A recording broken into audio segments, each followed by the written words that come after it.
Awesome possum. Okay, so let's begin. So this is day 7, feeling like heaven. We're at the point in the course where I'm putting it together in a way that you're like, aha, I get it, but it still needs to click a little bit more. There's still a couple pieces that need to click a little bit more. But as you see, it's like a snowball effect. Once it starts snowballing, it starts building and building, and then it has its own momentum, and then you're like, wow, I get it. I really, really get it. So ultimately what we're looking for when we're talking about yin yoga is that first we understand what the consciousness of yin is. And when I say consciousness, I'm talking about awareness, right? I'm talking about your understanding of it that will continue to grow. And as you continue to grow with this consciousness, which is feelings and thoughts and behaviors and personalities, ultimately your sense of self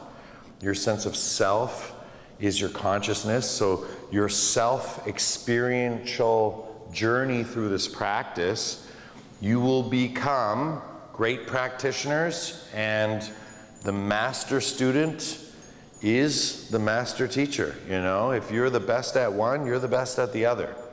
So if you're really good at one, you're really good at the other. And if you struggle with one, you go into the other. So that's where it's like the student position is a beautiful position, because the student position allows you to absorb and learn. Both my mother and I, Kelly can also attest to it, and maybe even Jen, because you have some teaching experience as well now. Anyone who has some teaching experience will tell you the best way to learn how to teach is by teaching. The actual experience itself will give you that. This program is to teach you about yin, right? The yoga that is this. And we talked about last week, that's why I keep cultivating the Krishnamacharya consciousness of what's within to who's in front. Because at the end of the day, there's many types of yoga in the world, but you gotta remember, like I've told you many times before, they're all just variations of the same source. So I'll tell you a funny story. I was in the Cayman Islands, and I was kiteboarding. I was on a boat, and we were going out to the reef. And the guy who was taking us out, he's like, I got the most hilarious story for you. I'm like, what's up? I'll never forget him. That's why I tell him. He's like, there was a woman yesterday who had me drive her out to go collect the different colors of water. Okay, it might not click yet. You might be this woman right now. Okay, she goes out to the water, and she's like, yeah, because the Caymans are so beautiful, there's all these different colors of water. And she wanted the captain to take her out because she wanted to bottle it up and take the colors home with her. So she went out, and the captain's like, dude, and I was like, I was like, dude, it's so funny. So for those who aren't clicking right now, to her sad disappointment, as soon as she left from this journey of collecting all the water, when she got back to the shore, they were all the same. Because the color of the water is not actually the color of the water. The color of the water is dictated on how deep the water is. So the shallower the water, the more teal it is. The deeper the water, the more dark blue it is. Okay? The water is the water. Andrew got this one right away, because it's when you're out on the water all the time, you realize water doesn't actually change color. Water is just reflecting what is there. And it's the light, how much light is being let in. When it comes to yin yoga, this is why I keep saying to you, like the woman, you might seem that there's all these different types of yoga. And particularly, in our case, all these different types of yin yoga. There's Bernie Clark's yin yoga. There's Alex's yin yoga. There's Kelly's yin yoga. There's Christopher's yin yoga. There's everyone here in this room's yin yoga. And yes, that is true. But it's because it's dictated on your depth. Okay? So when you look at shallow water, and you see it kind of tealy, that is what that's that person. That's the depth they have inside them. That's what they can teach. So it's not a bad thing to teach shallow yin yoga. If that's all you have inside you, great.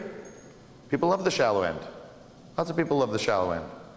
You're all here because, like in the Cayman Islands, there's a cutoff and there's a reef. It's like shallow, shallow, shallow, shallow, and all of a sudden, 50,000 foot wall, you know, blacker than black water. And that water is deep. And that's me. That's where I stand with this. I go deep. And the reason why I go deep is because I keep seeking the yin. And the yin is constantly allowing me to ground. And as I ground, I grow into this grounding. And as I grow into this grounding, it starts giving me all these gifts that you've received. And these gifts then start to want to do things and have things and da-da-da, and they go, and so all I have to do is surrender them. Surrender the gifts back to the earth, because everything is surrendered is grounded, and everything is grounded grows, and everything that grows gives, and everything that gives must surrender. So it all goes round and round. So the purpose of this practice, it's a circle, because yang is yin and yin is yang, but the purpose of this particular practice is to learn the essence of slow and smooth, because slow and smooth will become swift, and then swift will become fast. So what we can do now in our time together with all these different movements in a very slow way, through the breath, the way I've been teaching it to you, the different techniques, as you progress on your yoga journey, you will encounter other types of forms, asanas, things, and you will be able to always have a starting point. And if someone has a problem with you with this starting point, you just look at them and say, hey, I'm a yin yogi. You know, my stance is defensive. You know, I'm not in attack. I'm defensive. Yin, I'm yielding, right? Yielding. I'm yang, I'm wielding, right? Yin, I'm yielding, I'm going back, okay? So invest in that backward step. It's a very powerful teaching. This is what the yin is. Again, they always say, put your best foot forward. But sometimes your best foot forward is actually the backward step. And that's what we don't have in our culture in the West. Okay? This is not taught to us. It's not taught, it was never taught to me in elementary school. It was never taught to me in high school. It wasn't taught to me in university. Didn't learn it till I learned yin yoga. Literally. Did not learn that you can achieve, you know, your best foot forward by stepping backward. By investing in loss, by investing in yourself. Not just another, like again, external, but internal. So the yin has a very powerful message. And so like we said from the beginning and we opened up our books, it starts with grounding, okay? So today's practice, we're going to take it from there. I'm going to reiterate everything over and over again. But today what you're really going to see is the opposite. Where we started last week, where we started with standing and we went to dangle. And then I started to teach you and you're like, oh, I'm getting it. Today you're really going to get it. Because every yoga asana, every posture in this sequence, everything you do is going to become yoga today. That's my goal today. That's why day 7 is heaven. Okay, you're going to, like we say, make music, right? We don't do music, we make art, right? We can do art, but we can, you know, it's really a making, it's a creating, right? So do we do yoga? Do we make yoga?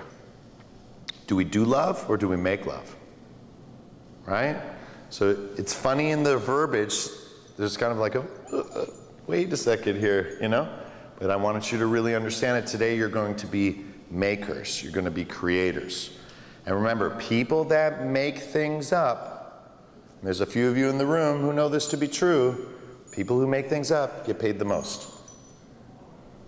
Okay? The people who make things up, who just made a #1 pop song. And, you know, all the love and royalties that go with that #1 hit pop song, right? That song was created, it was made up. It didn't exist before. They made it up. People who make things up get paid the most. And then from that, everyone else copies. Okay? Everyone else copies. The yin is already created. We don't need to make it up. We know what yin is. So all we have to do is copy the energy. Right? Not me, not anyone else, not the book, not anything. We need to copy the energy. So we're going to go through the book, through Alex, through everything today.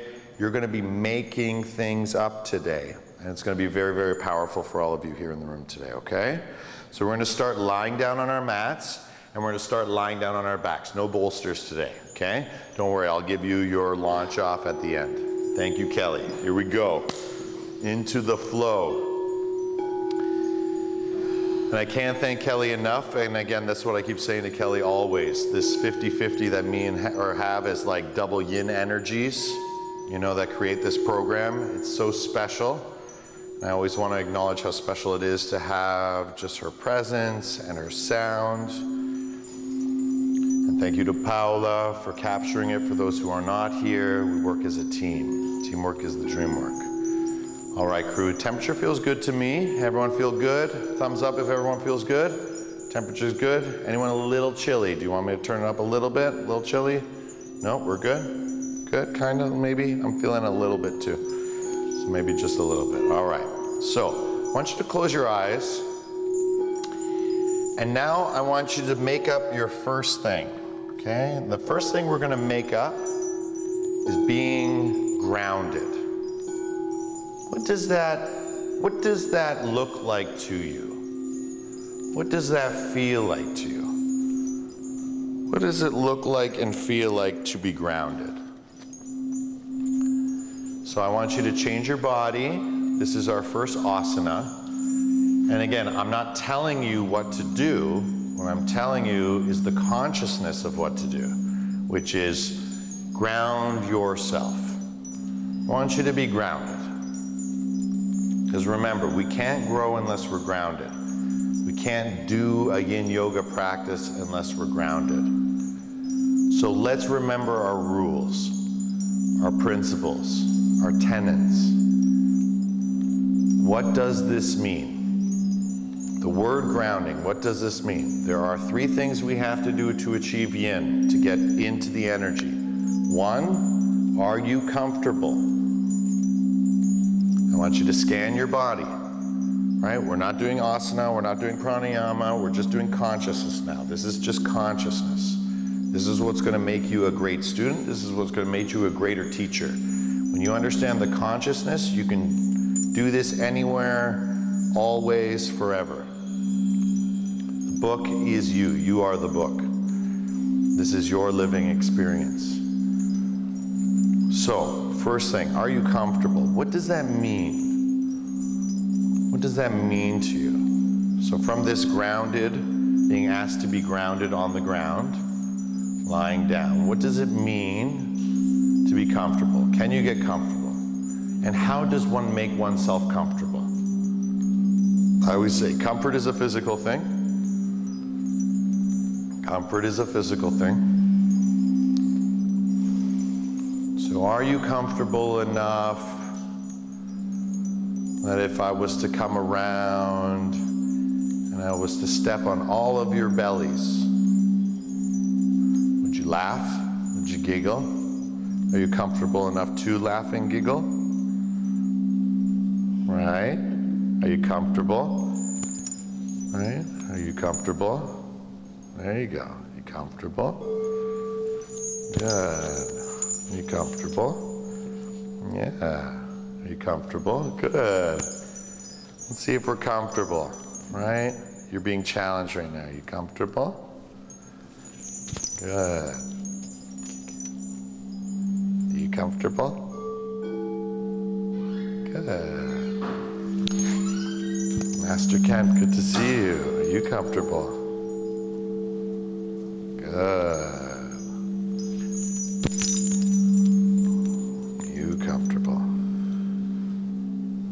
Good. Right, are you comfortable? Oh, good. Are you comfortable? Good. Now, I want you to imagine, you've all passed the test, right? You all get a check mark, all get a good star, everyone's comfortable. I want you to imagine that feeling you just felt on your belly, I want you to imagine that I actually stepped on top of you. What would your breathing be like? How could you stay comfortable balancing my weight on top of you? Rather than resist it, fight it, try and knock me off, very yang, how would you absorb that energy you just felt? How would you be able to ground 175 pounds, standing perfectly on your belly. What would you do? I'm already starting to hear the answer. Because there's one thing you would have to do, and that would be breathe. And the reason why is because this extra thing that's going to come on is going to create a reaction. It's going to create an impulse, what we call in science an action potential. It's going to create a charge. It's going to force you to make a thought, a feeling. You're going to like it, not like it. There's going to be a preference. So whether you like it or don't like it, you've chosen to be yinful, to be in yin, to take the backward step, to absorb, to ground. So the focus should be on now, breathing as deeply as you can to allow this energy to do what it wants without affecting you. So 175 pounds on your belly. How would you handle that weight? How would you handle that weight? What I'm going to come around the room is, I'm going to come around the room and I'm going to place the bolsters on your bellies just as a metaphor, just as a feeling. I would like you to imagine that this thing here is just going to be here, and how do you not let that thing affect you? Because it's going to affect you. It's going to make you feel uncomfortable. So how do you make that thing comfortable? How could you imagine that thing and let it just move through you? Because yang would buck it off. Yang would push it off. Yang would explode. But yin would absorb. How do you absorb this? How do you absorb this energy? How would you absorb that energy? Deep, deep down into the pit of your belly. How would you absorb that energy? Down, down, down into the pit of your belly. How would you take it all the way through you so it wouldn't affect you? How can you make the comfortable where you were, and how do you stay comfortable with the uncomfortable that's coming your way? So again, just imagine you're comfortable, you're grounded, you're being asked to be uncomfortable, but instead of reacting yang, which would be to fight it, resist it, push it off, what would happen if you couldn't control anything, you're here, someone just stepped right on your belly, full weight? How would you absorb that? How would you take that in? What could you do?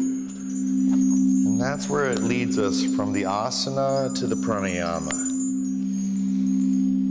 How can you absorb this energy?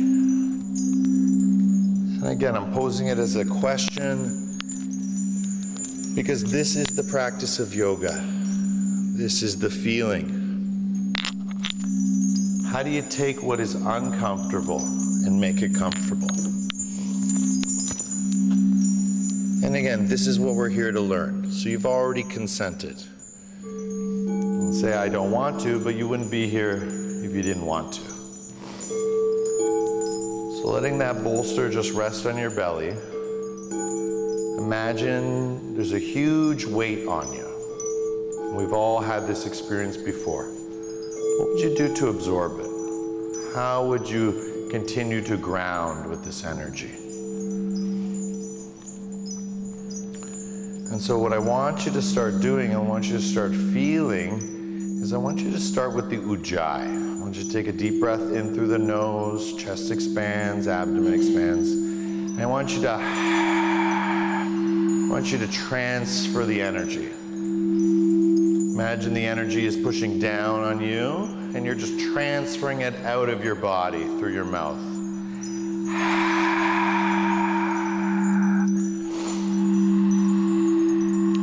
transferring it through your body. Imagine that this bolster is radioactive. Imagine is not good. Imagine this not good thing is trying to attach itself to you, and you have to, without resisting it, you have to move its energy, and you have to move it through you without pushing it away. Without pushing it away. You're transmuting the energy. It's going down into your gut, and you're sending it out through your mouth. Sending it out like a circle.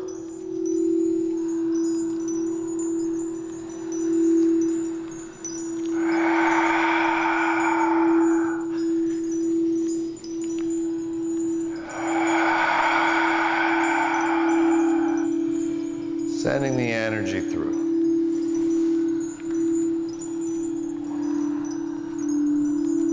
Good, yogis. And now that you feel grounded, and now that you've had a chance to experience how to take the uncomfortable and make it comfortable, now we have to relax. So in order to relax, how are we going to do this? Well, we don't want it in front of us. We don't want it on top of us. We want it underneath us. So I'd like you to do now is think, how can I relax with this energy? Well, the way that I would do it, critically think, is I would take that bolster right now, I'd bend my knees, I'd grab it, and I'd slide it underneath my butt, and I'd put it behind me. And I would let myself rest on top of it. Because the suffering is a gift. With the bolster underneath your hips now, I want you to realize that you're rising up from this thing. But you're not hurting it, you've absorbed it. You've taken it all the way through you.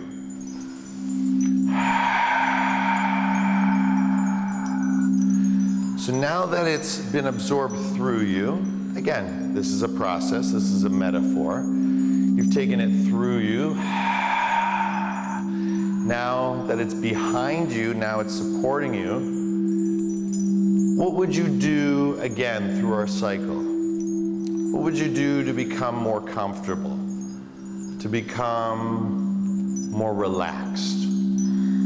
Because the difference between comfort and relax is the ability to take the uncomfortable and transform it into the comfortable. Someone who's relaxed can be in situations that are observed as very stressful.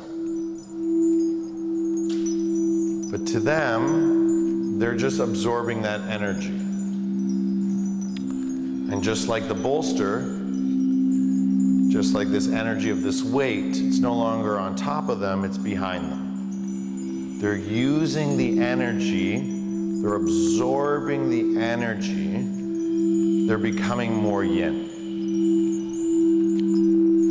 So we just took a problem and we made it into a solution. And that's this practice. What can we absorb? What can we take in? What's bothering us? How do we take it? How do we transmute it? How do we alchemize it? How do we change it? How do we liberate it? And something I learned long ago with music. It was a great teaching by Victor Wooten, who was a bass teacher. And what he said was, you're always one note away from the right note. So when you play a wrong note in music, rather than get discouraged, realize that every time you play a wrong note, you are one note away from the right note. Now think about it with things you say. Every time you say the wrong thing, you're one word away from saying the right thing. What about our actions? Every time you do something wrong, You're one action away from the right action.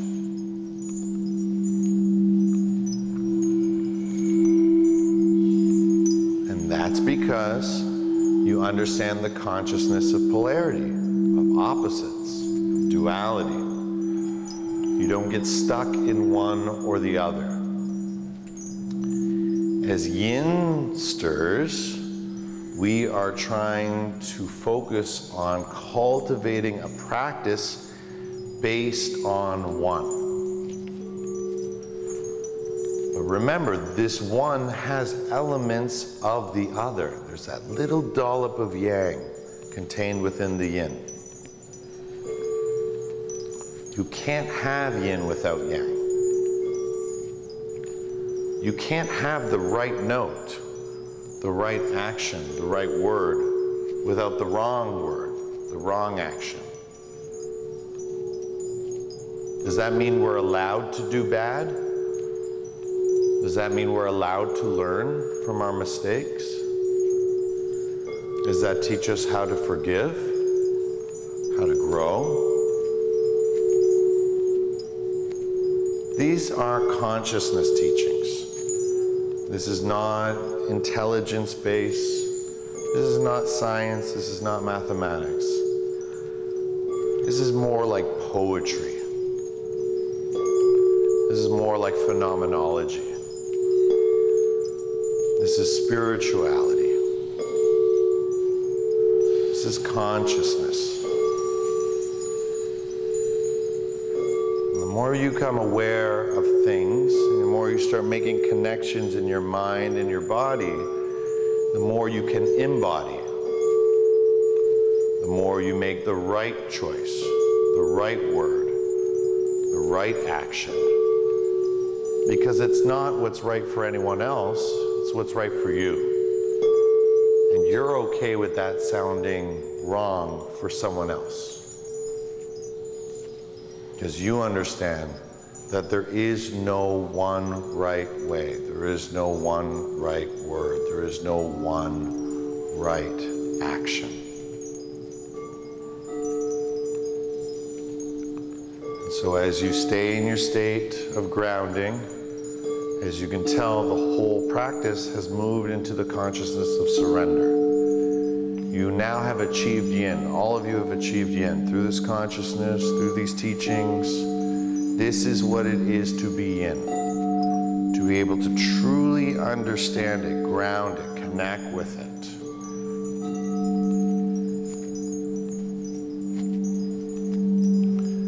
We're going to take a Brahmari to cleanse and clear. Deep breath in.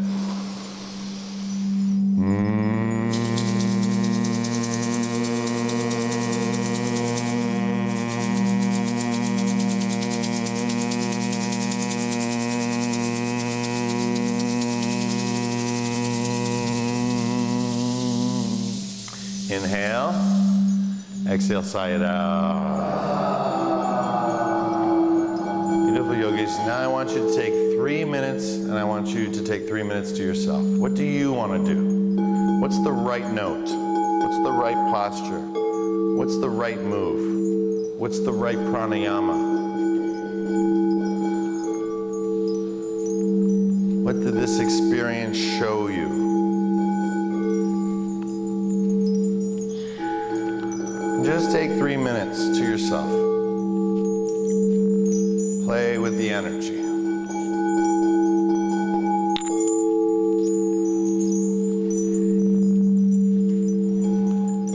In philosophy, they do thought experiments. I've taken that thought experiment, and in yoga, it's about having a phenomena experience. What is it to be yin? What is it to do yin? What is it to have yin? This mystical, this magical, this ancient force, power.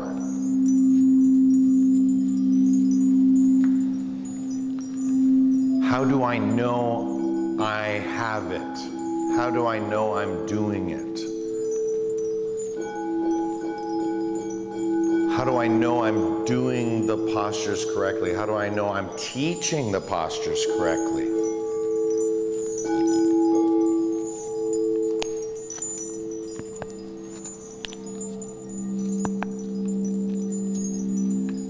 What's within to who's in front?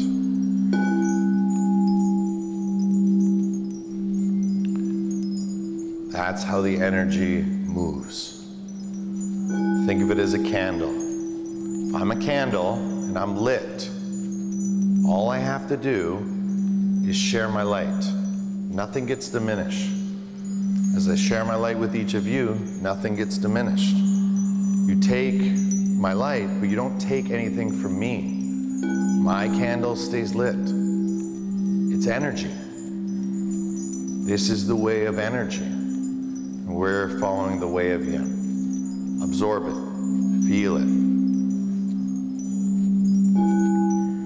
All right. Now what I want you to do is I want you to focus on something you feel pain. Somewhere in your body you feel pain. I want you to take your hands and I want you to show me where that pain is. I want you to put it somewhere on your body. Just put somewhere on your body. Doesn't matter where it is, just show me where it is. Where's your pain? Okay? Show me where your pain is. Okay? What I want you to do now is I want you to ground that pain. Okay? I want you to do a posture. I want you to do a pranayama. I want you to do something. I want you to make something up that's going to affect this pain in your body in a good way. Because the pain in your body is obviously here to teach you something. It's not good or it's bad, right? It's the opposite. But rather than fight it, I want you to ground it. I want you to do something. Maybe you've learned from me, maybe you've learned from Kelly, maybe you've learned from someone else. It doesn't even have to be us. I want you to choose something. I want you to be here for 3 minutes. I just want you to absorb that pain, just like we absorb the bolster, in a way that every moment that passes by, it actually feels better. Something you're doing, some posture, some feeling, something you're doing, and it makes you feel better. And every moment you do it, you feel better and better and better. Because every time you can understand it as time in the physical posture, or you could see it as every breath you take. Because we've talked about it, there's 2 drainage points. There's a yin and there's a yang. The first one is the yin, which is the earth, which a lot of you are using right now. You're grounding the energy. When energy is grounded, it's leaving your body and going into the earth. And then there's yang, which is the air, the sky, the space. Mother Earth, Father Sky. These are the 2 things we give back. We've all received. We've received from the earth, we've received from the sky. The asana, the earth. The posture, the earth. The breath, the sky. As you breathe and as you pose, let this asana and pranayama focus on both, not just the pose, but what is the breath? What is the breath that's going to release this out? Because remember, for everything that is yin, there's that little bit of yang. And that's where the pranayama comes in. Nothing too crazy, nothing too intense. But what is that little bit of an outlet?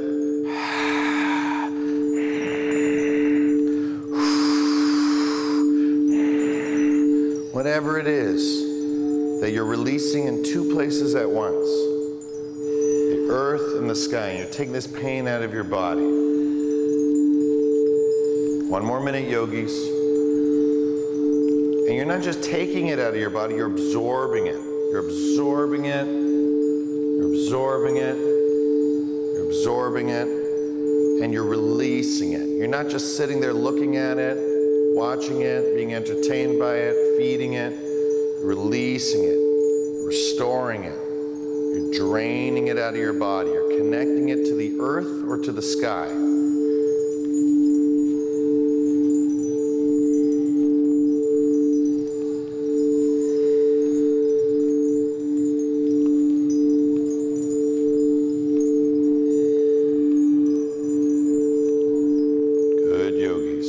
One Brahmari to clear. Deep breath in.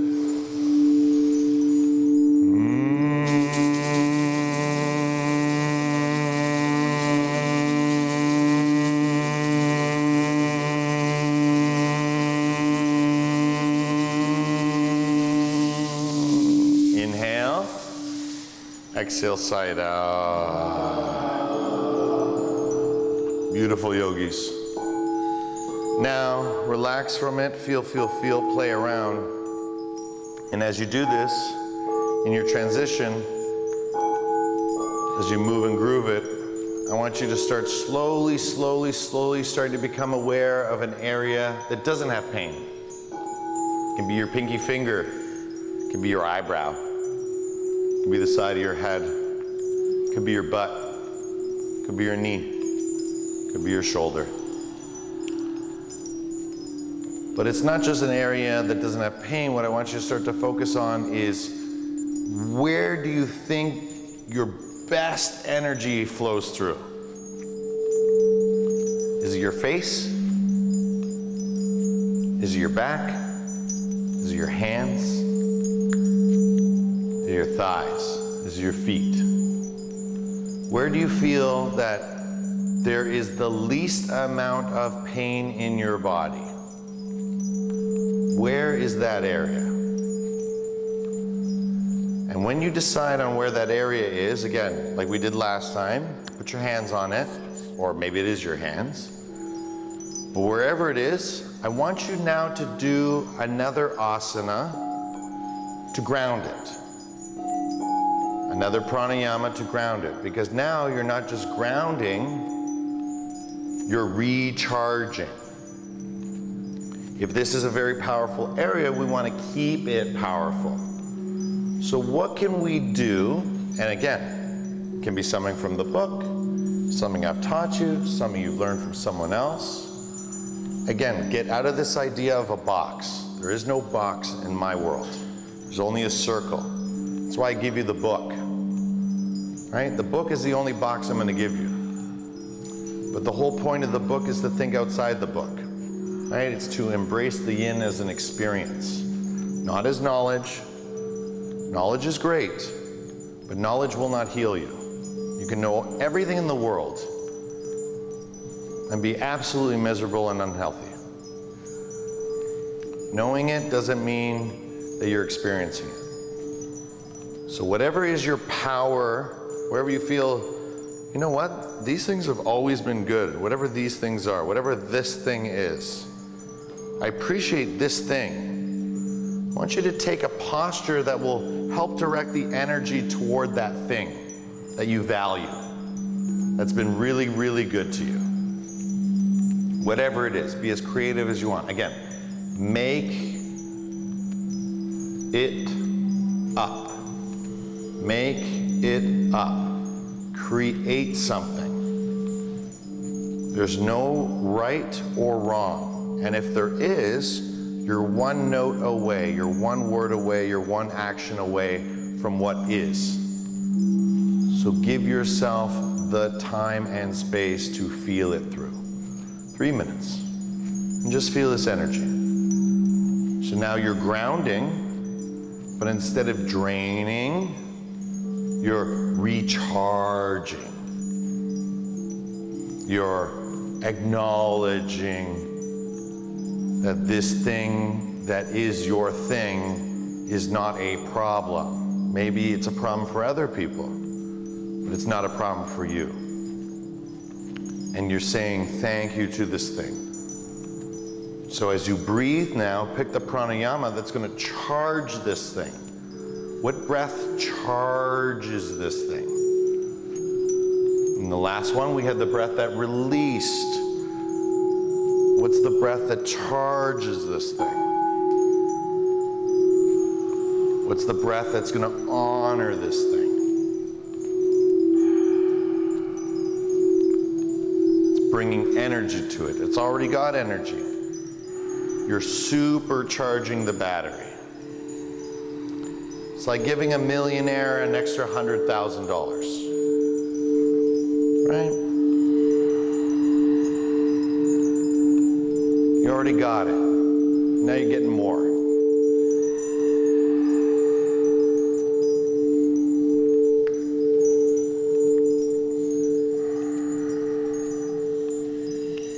Good, yogis. One Brahmari to clear. Deep breath in.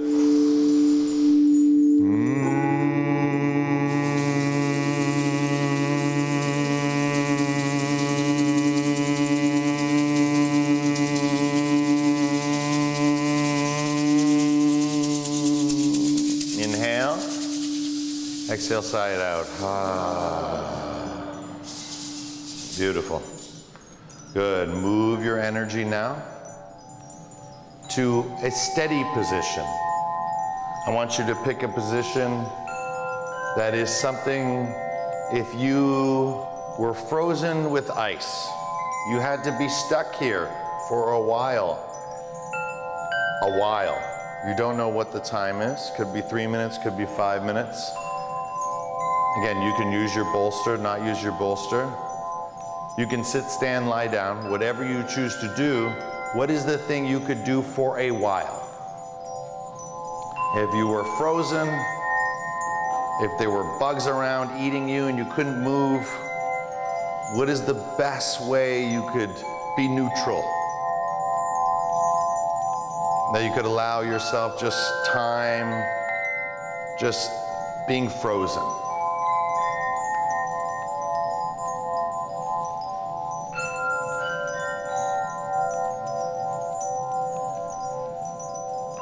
Again, not watch, not listen, nothing like that. Just something you could be in for a while, something neutral, something relaxed.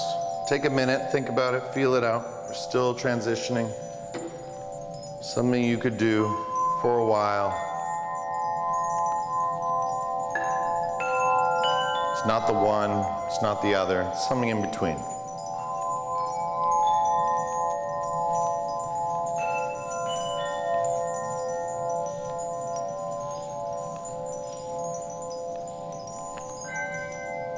Good. Now in this space, whatever you've chosen, I want you to notice as you be and breathe, what comes to you more?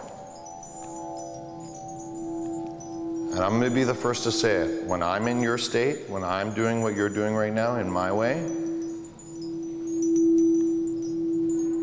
I have a preference. We all have a preference. And I'm saying this before I say it because you're allowed to go either way. Don't think there's a right answer. There's not a right answer. There's just an honest answer. When you're in this position in neutral, what does your body naturally, what does your consciousness, what does your mind naturally seek? Does it seek the pain and what's the problem? Or does it seek what the solution is? Does your attention go toward the thing that needs to be fixed, that needs support, that needs help? Or does it go to the thing that shines, that you're good at?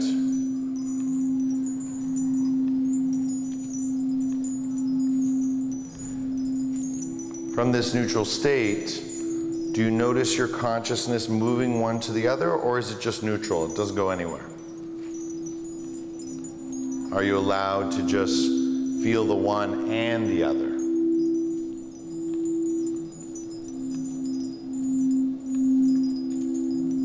Or is there a natural proclivity? Is there a preference to going into one or the other? For me, it's always the one. I always move in toward the pain. I choose to follow that journey because that journey is liberation. Choosing to move into the pain, choosing to move into the discomfort, No matter how beautiful, how good, how anything, if there's a little bit there, that's where I go.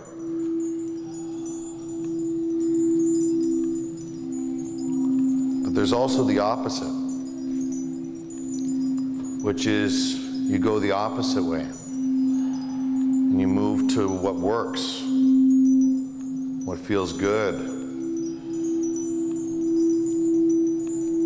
And you seek more of that. Because that is going to take care of everything else. Again, there's no right or wrong. There's just the experience. There's just your preference.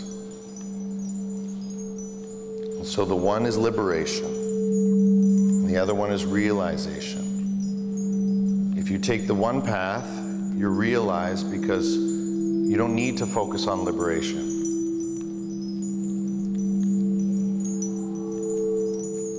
Because that's all just distraction. That's all just pain, trauma, and suffering. But if you choose the path of liberation, that's what liberation does. It's trying to liberate these things. It's trying to liberate them so the path of realization can be seen. So things are actually real. So you stand pan-free. You say these things. You are these things. You're authentic. You're not pretending.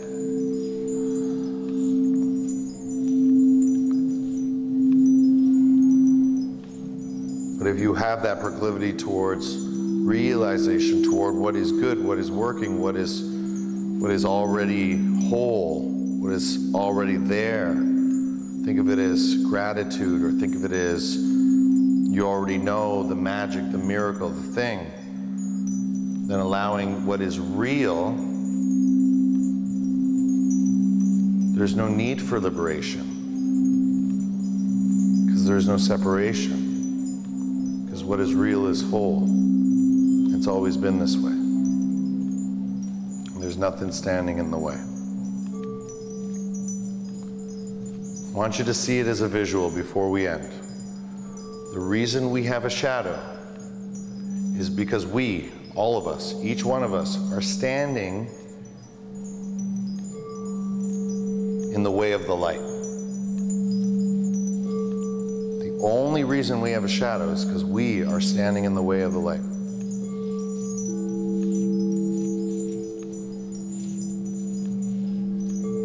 The shadow exists because the light can't pass through us.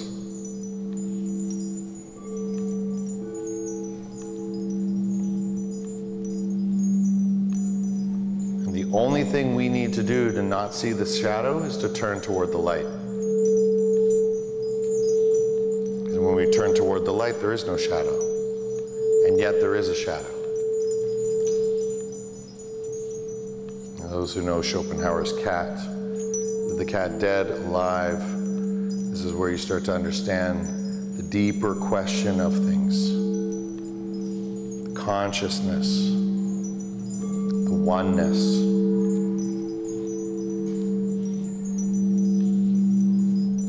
But you direct your awareness. You see where you want to go.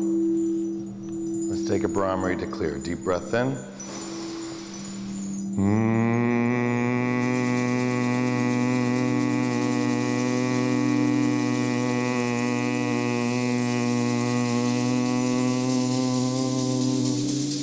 Inhale. Exhale, sigh it out.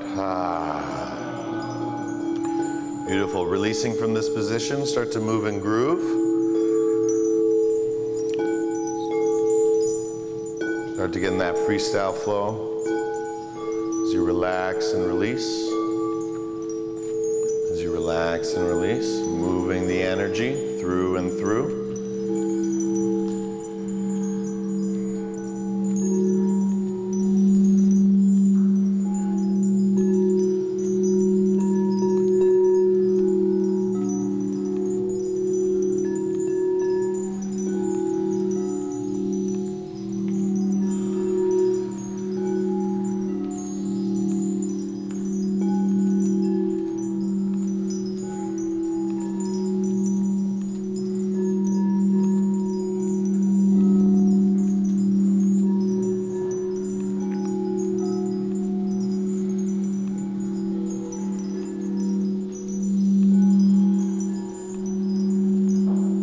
Beautiful yogis. Now what I want you to do is I want you to choose a posture that you're not good at. I want you to choose something you're not good at. What's the one you don't like?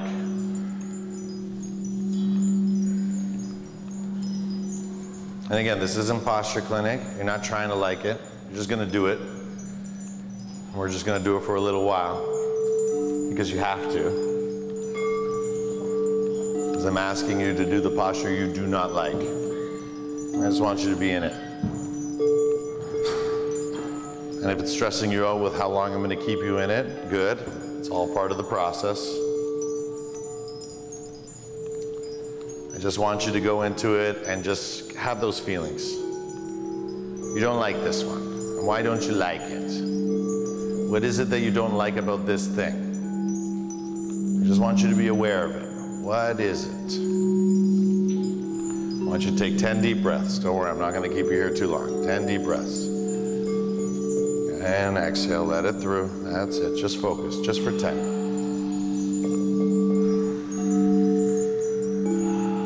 That's it. Let it through. Focus on the feeling. Focus on the healing. Let it through. Notice what you don't like about it. Think about it. Feel it out. What is it? Where is it? Why don't you like it?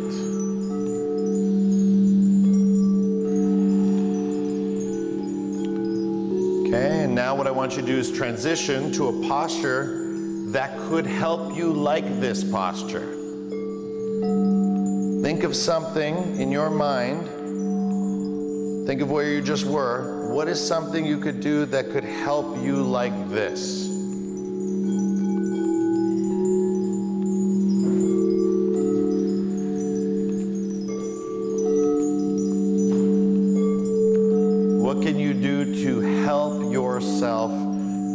Like broccoli. I don't like broccoli. But if I put some salt on it, if I put some vinegar, maybe some lemon, maybe some garlic, maybe I'll like it. Maybe I cover it with chocolate. But we don't want to avoid it. We want to absorb it. So what do we have to do? What's the posture that's going to help us toward this posture? And breathe for 10. Deep. In and out. Just letting it flow. Letting it go.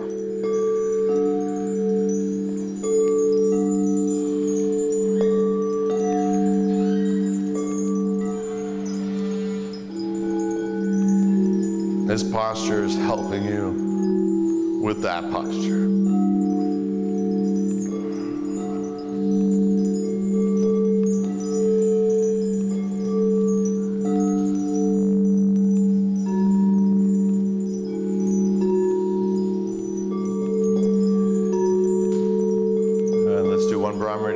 Deep breath in.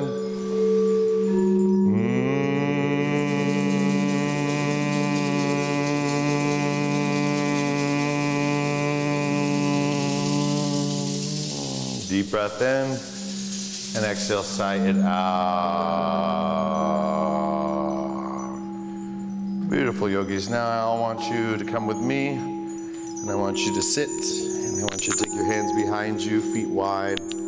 Fingers behind you. I want you to drop one knee down, side to side. And as you do this, just moving it through your body.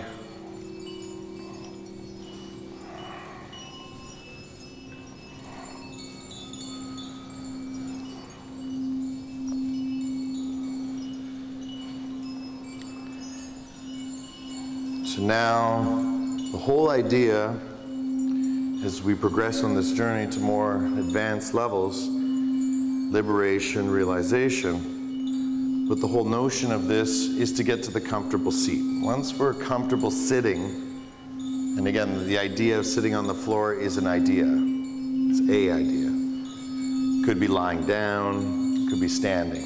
But the idea of the comfort seat, you can spend long periods of time just doing nothing, just receiving, just experiencing.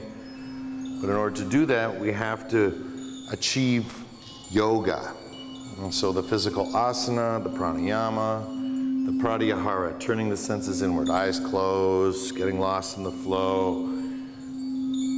Not eating before class, not craving, not wanting. Ability to concentrate, dharana, on the breath, on the body, and meditate. Ability to go beyond that. What is beyond that? What happens when I let go of control? And then can I absorb? Can I receive that moment? Just like with sleep, when you fall asleep, it's not something you do, it's something that happens to you. So we're going to work toward our seat. So we're going to roll over to the left side, take that right knee underneath the left sole of the foot, and walk your hands over. And you're going to have your hands to the edges of the mat as much as you want. We're going to go into deer pose. And as we go into deer pose with the twist, again, Alex's favorite posture, but why? Because this is the part of your body that on an animal, they can't scratch. This is the part of the body, for us, it's not about a scratch, but a stretch. This is the hard one. And it's located through the ribs and through the hips in sort of the lumbar spine area. But as you start to move your body forward and back, you're not just twisting. You're twisting, but you're also forward folding and backward bending. But you're not just doing that, you're also side bending as you move your head side to side. So technically, you're forging your body in all 6 movements here. And so this is the gift I give all to you, my favorite posture. This is the one that helped liberate my body. This is the one that helped me realize what it's all about. If I could just teach yoga my way, my studio, I would just teach this for beginners. Everyone would just start here. This is all they would do. They really wanted to learn yoga, if they really wanted to meditate, they really wanted to find that seat, then this is the posture they would do. And they would do it not just for minutes, not just for hours, not just for days, not just for years. They would do it for a lifetime. Because this is the one that's really going to work it all together. And everyone can do it. No matter how old you are, how nimble, how flexible, pretty much every human being can do this pose. For me, this is why it's my favorite, because it does it all. It's everything you've learned in this program all in one. And once you start adding the breath to it, then you're adding all the different toppings, right? You're doing the ujjayi, you're doing the 3-part breath, you're doing the Brahmari. Whatever you're doing it in a way to help move that flow of energy.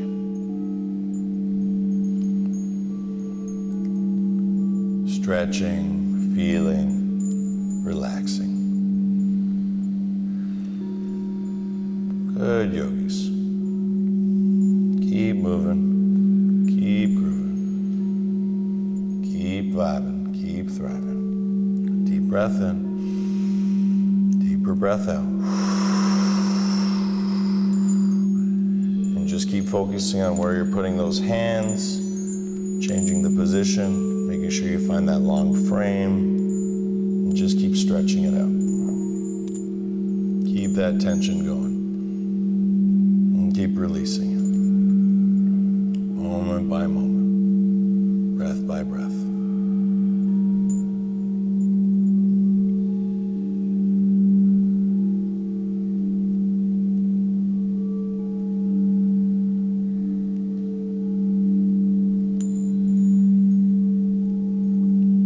Deep breath in, and deeper breath out. Through nose and out through mouth.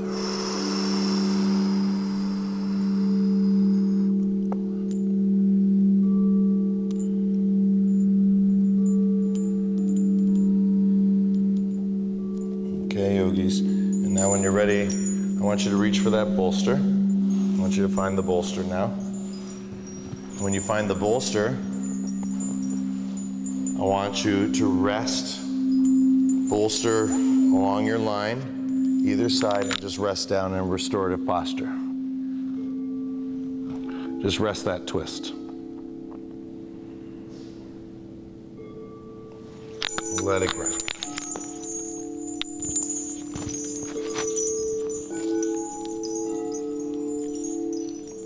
Good, I'm gonna come around once again, and I'll put my foot on that area and say, can you make this comfortable?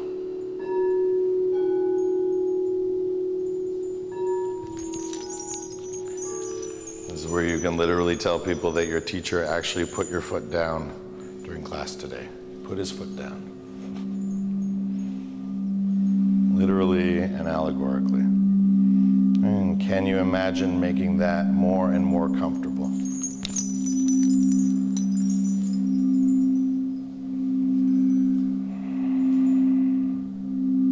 Grounding it down, down, down into the ground.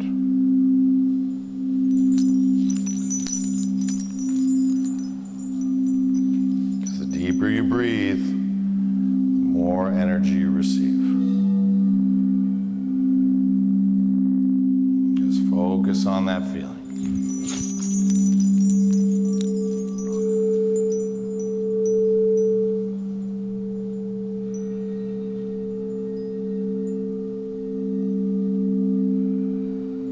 Let it relax.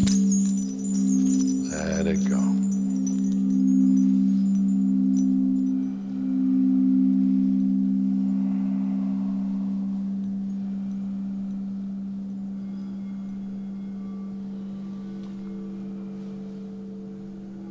That's it.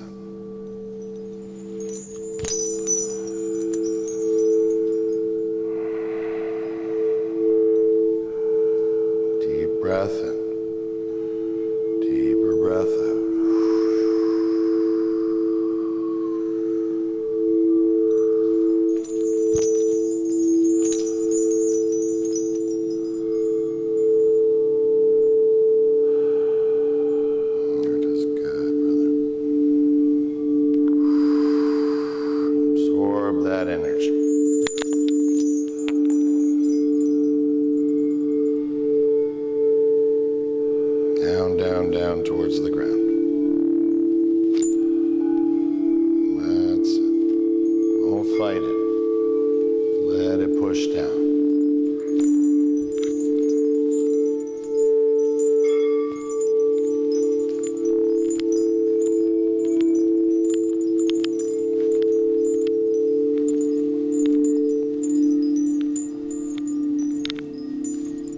2 more minutes.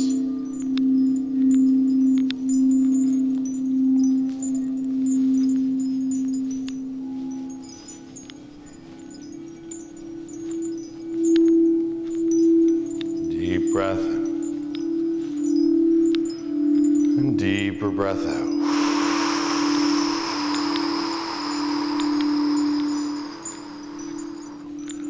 Long and strong.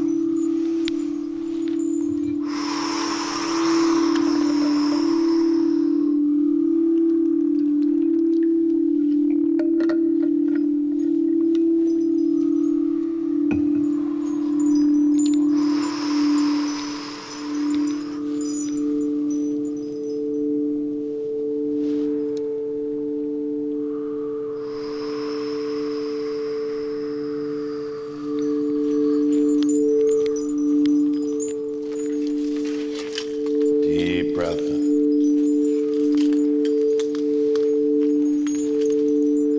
And deeper breath out.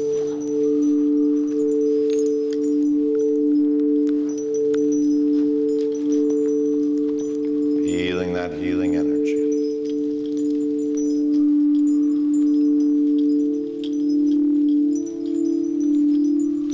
Feeling that healing energy.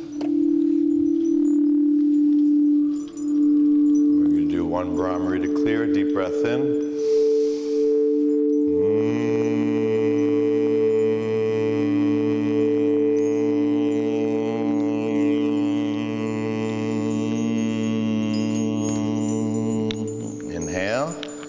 Exhale, sigh it out. Beautiful. And we come up, back to our neutral position. Again, you can keep the bolster there, it doesn't matter. Now that it's there, it's good. And we flip on over to the other side. And again, start with your twist. That's it. Feel the twist. Yeah, other side. And we're not going down just yet. 3 minutes first to work it. Long and strong. Deep breath in. And deeper breath out.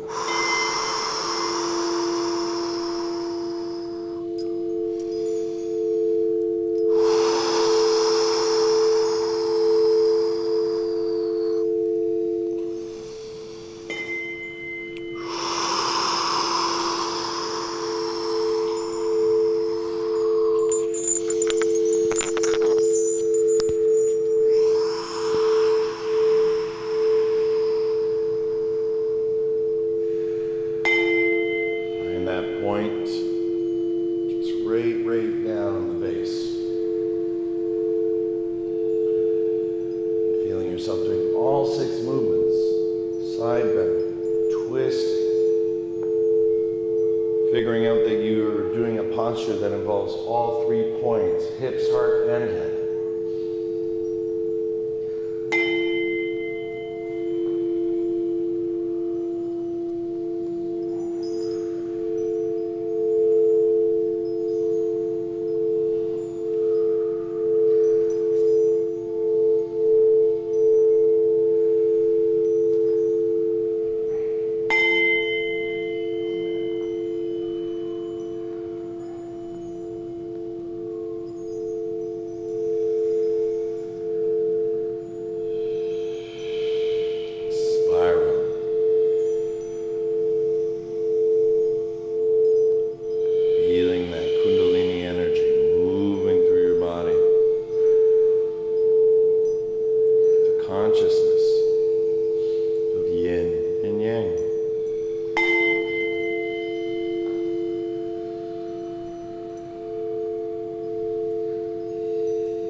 And when you're ready, slide that bolster to your hip. Again, don't twist, just lie down, relax. Just take your time. Ground down. Ground down. Let it relax.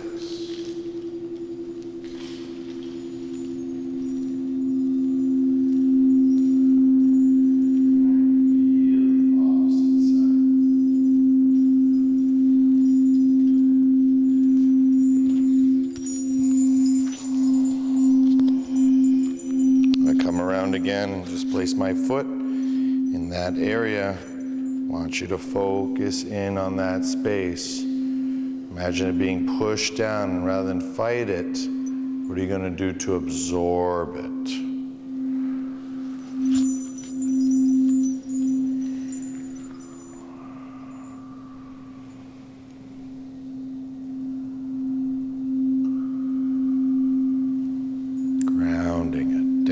Down to the ground, getting to a place of surrender. It doesn't matter that it's coming, doesn't matter that it's there.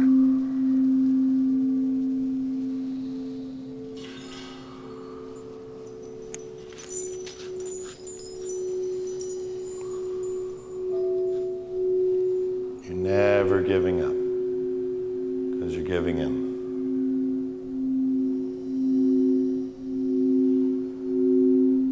Not going to break you down because you're breaking through.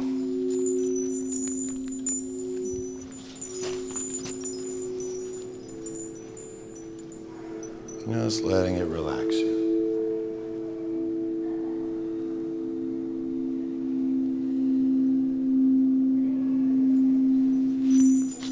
Feeling that healing energy through the side body. Taking it as a challenge.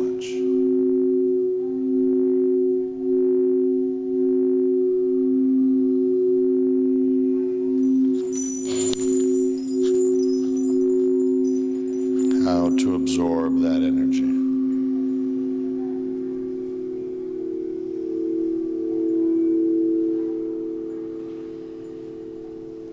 How do we absorb that energy?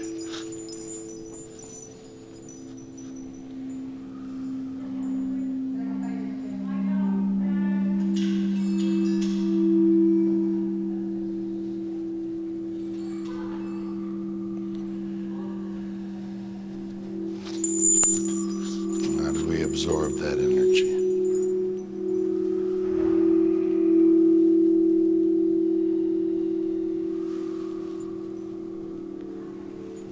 Good, yogis. One more minute. Letting it flow. Letting it go. Long and strong.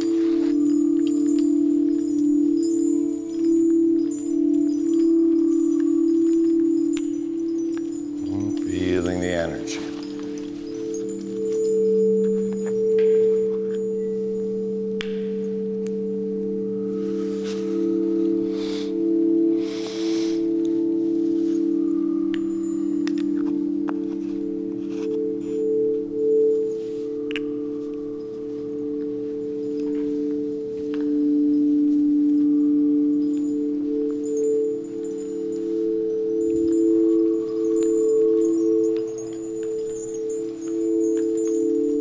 As you relax and release.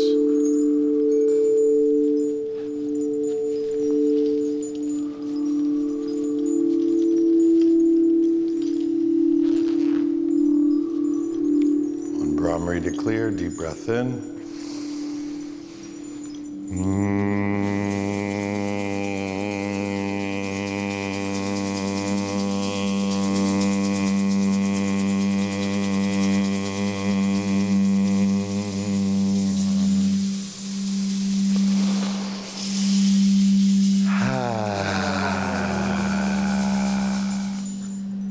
Now slowly coming up. Let's take that bolster behind us now, just as we normally do, heart opener. Again, you can windshield wipe your knees a few times before you get there. Just place it behind you. Make sure there's no space between you and your tailbone as you relax back.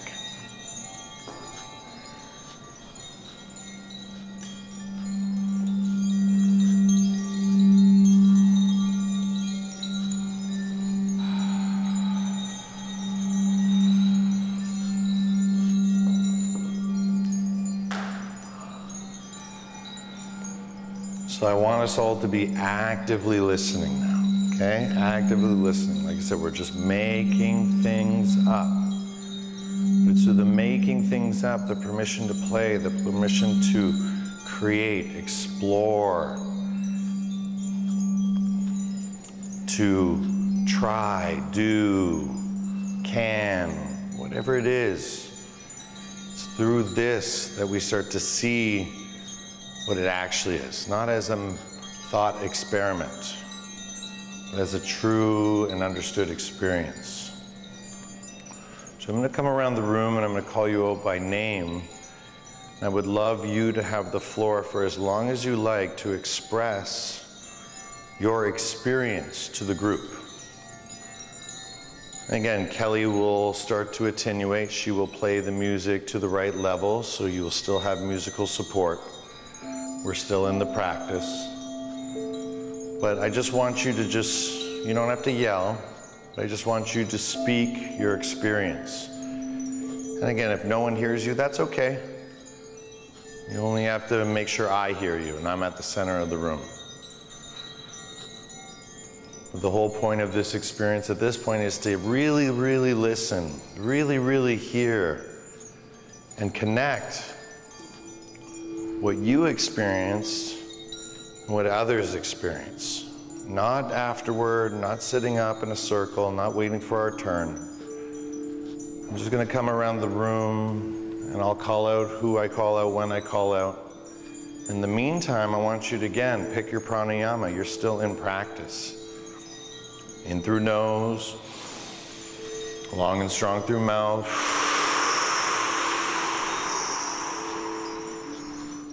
In through nose, sighing it out. In through nose, behind closed lips. Whatever feels comfortable for you.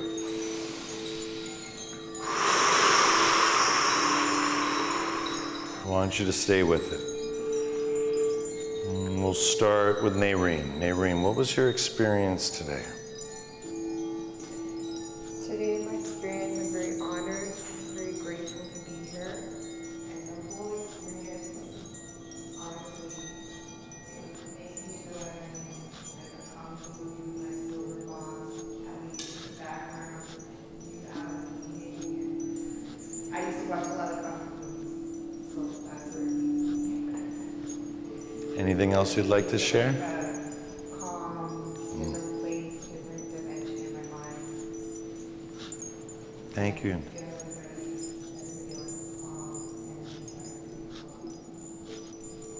Thank you, Naireen. Anything else you'd like to share? Give thanks. Namaste. Andrew, what was your experience? My experience for this session was all about inward looking and connections. Just feeling just different things, scanning my body, and just connections from even like things that, Alex, you've said throughout every single class about, you know, your body being different and it's your experience, but really understanding how everything kind of connects together, where certain things are maybe tight or restrictive or inaccessible, and how you can open things up, and how there are certain things that feel good and easy, and neither of those things are, you know, good or bad really, but they just, it's all just part of that overall connection of kind of like the same whole yin-yang principles. Like, it's just a stacking of everything being that same kind of mindset that has really started to understand more and more in these week after week. So that's been just a really nice experience to delve into that, and then also just to really trust myself a lot more, to not worry about, like, am I doing this right, or just being able to have a little, I guess, faith in recognizing what's happening, you know, being able to listen to my body, myself, and my thoughts in a different way, and I guess a more observant and open way. Thank you, Andrew. That's beautiful. Thank you, brother. Thanks. Jen, how are your experience? My personal experience today was a little bit cloudy, and I think coming to class just feeling a bit like wading through energy, thoughts, emotions, but just throughout the practice, like a space, like an expansion of just a space around me, almost like a force field, like a safe space just to do that wading in, and just feeling like it's a really nice place to land with these human beings around me. Just feeling and looking a little bit deeper. Thank you, Jen. That's beautiful.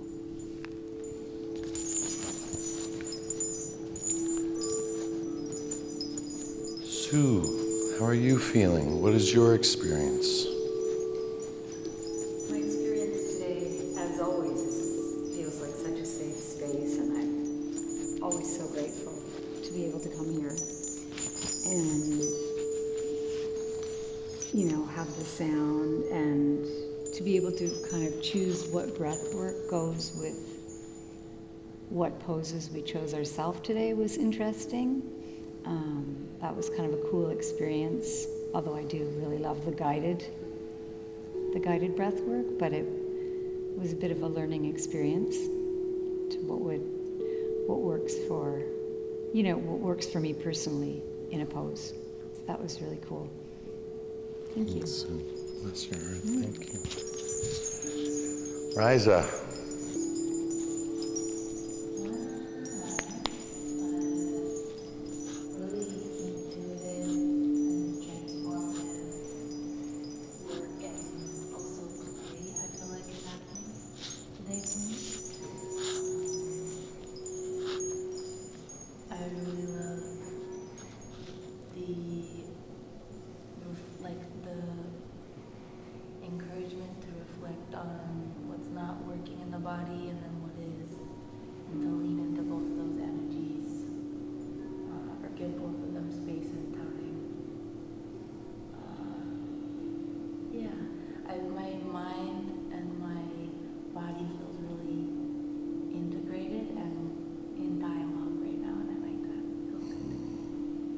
Thank you.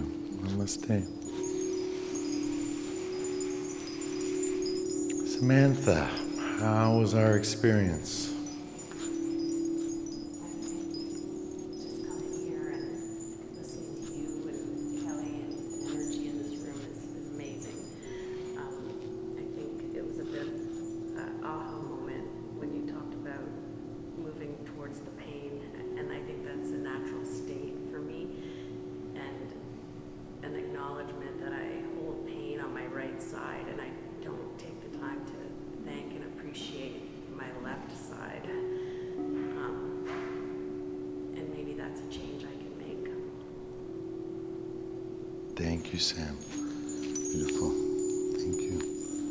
Eric, how was our experience?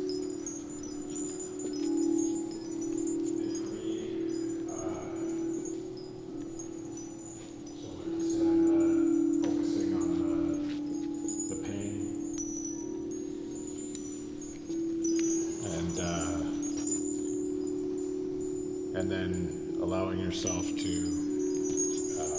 quiet the noise of your brain, and yin just allows you to give yourself that space to really finish thoughts and just connect dots that you don't allow yourself to when you're living a very yang life, and the focusing on the whole concept of getting comfortable in the uncomfortable. I don't think until today I really brought myself to focusing on the physical pain and really narrowing my focus on that, my attention. That was, you're always stretching something near or around it, but you're never really addressing it. And that was a very profound thing for me today. Blessings, brother. Very, very good. Awesome. Paula, how was your experience?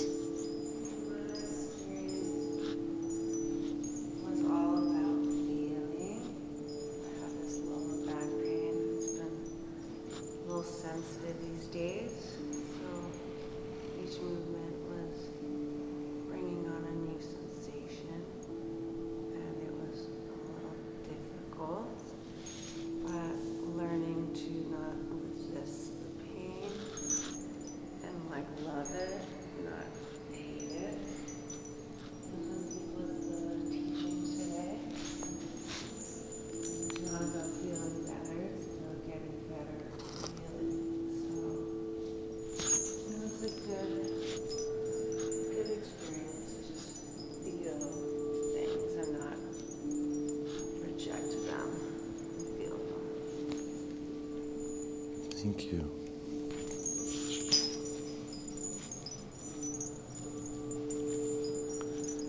Master Kent, what was your experience today? Difficult, overworked, underslept, picked up a neck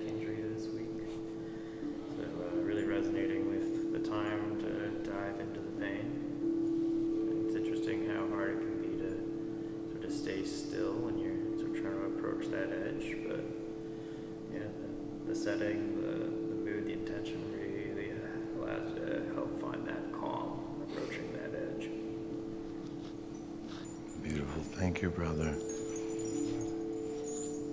Adam.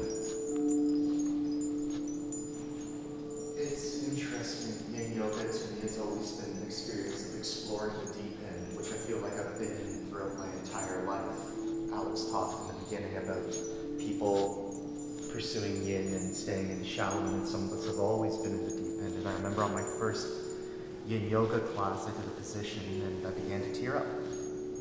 And that was because of the fact that I'd spent so long building up shields and lasting trauma and armor up around my body and internalizing and creating weaknesses. And yin was the only thing that really opened me up to explore that pain, explore that trauma, explore that hurt, process, and maybe make it feel a little bit better at the end of the day. So today, learning to lean into positions of discomfort has essentially been something which I've been chasing since my very first deer pose position, where I began to tear up and I was in discomfort, and I began to realize that there's something here that needs to be healed. And today was a reinforcing that it's okay to be in the deep end. It's okay to have those dents in the armor. It's okay to acknowledge those dents, and it's okay to take off the armor sometimes and acknowledge the self. Beautiful, brother. Beautiful. Kelly.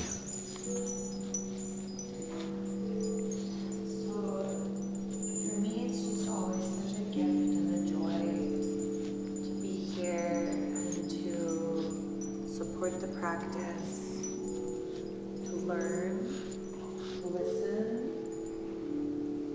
to be in the energy. I definitely experienced a little resistance when I realized that you were really allowing everyone to lead themselves. Like we always lead ourselves in practice, but you really were letting them lead themselves. So I felt a little bit of resistance to that at first. But then it was very beautiful to sink into that energy and that trust of we really are the teacher, and having the teacher, the guide, the facilitator here is to facilitate the exploration of self, and this safe space allows for all of us to do that. So it was a very beautiful, beautiful practice. Thank you. With that, yogis, I'm going to spend the next 10 minutes just giving thanks. As we lie back in our position, if you'd like to remove the bolster, you can. If you'd like to stay where you are, just do so. As we lie back, relax. Let's take a deep breath in through the nose. And exhale long and strong through the mouth.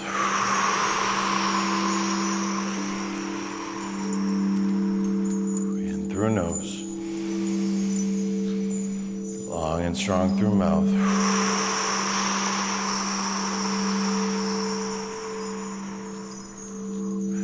In through nose. Long and strong through mouth.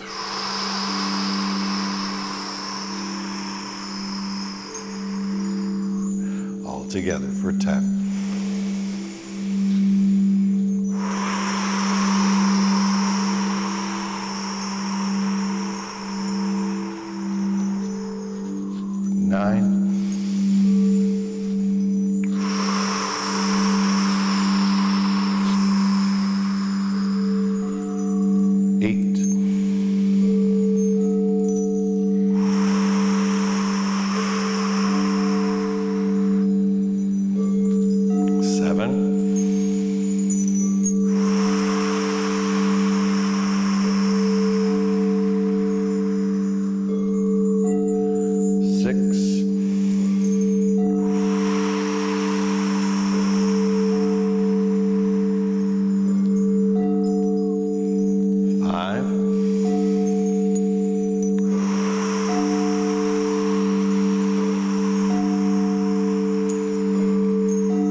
deepest breath in. We're going to hold that breath 1 minute. Just holding the prana. Just feeling here. Just being guided. What's happening within you, what's happening around you. Just notice it. Holding that space with grace. As we relax into it. We're at 30 seconds.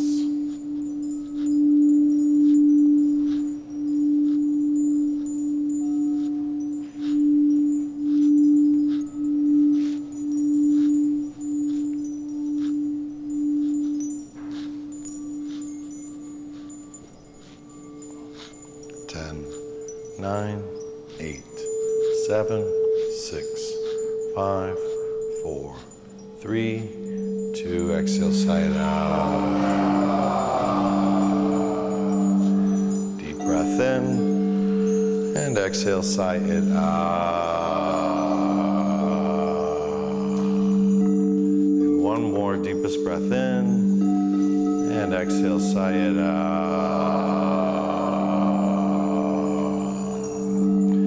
Deep breath in. Follow me.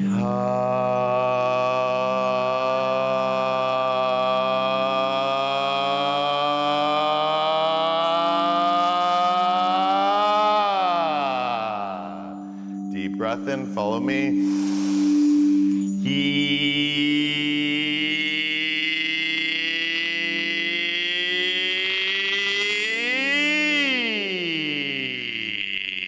Deep breath, follow me.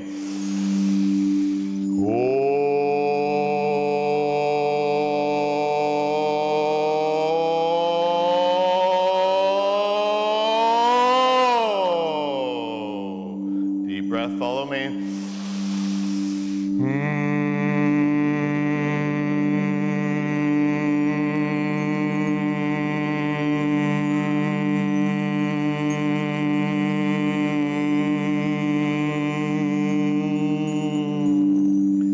Breath in. Exhale, sigh it out. Let's bring our hands to our heart centers. And again, I am this. What is this? What is the intention? And we come to it anew every time we practice, because the practice is what? To be present. Remember, we're talking about yin or we're talking about yoga. If we're talking about yoga, yoga starts here and now.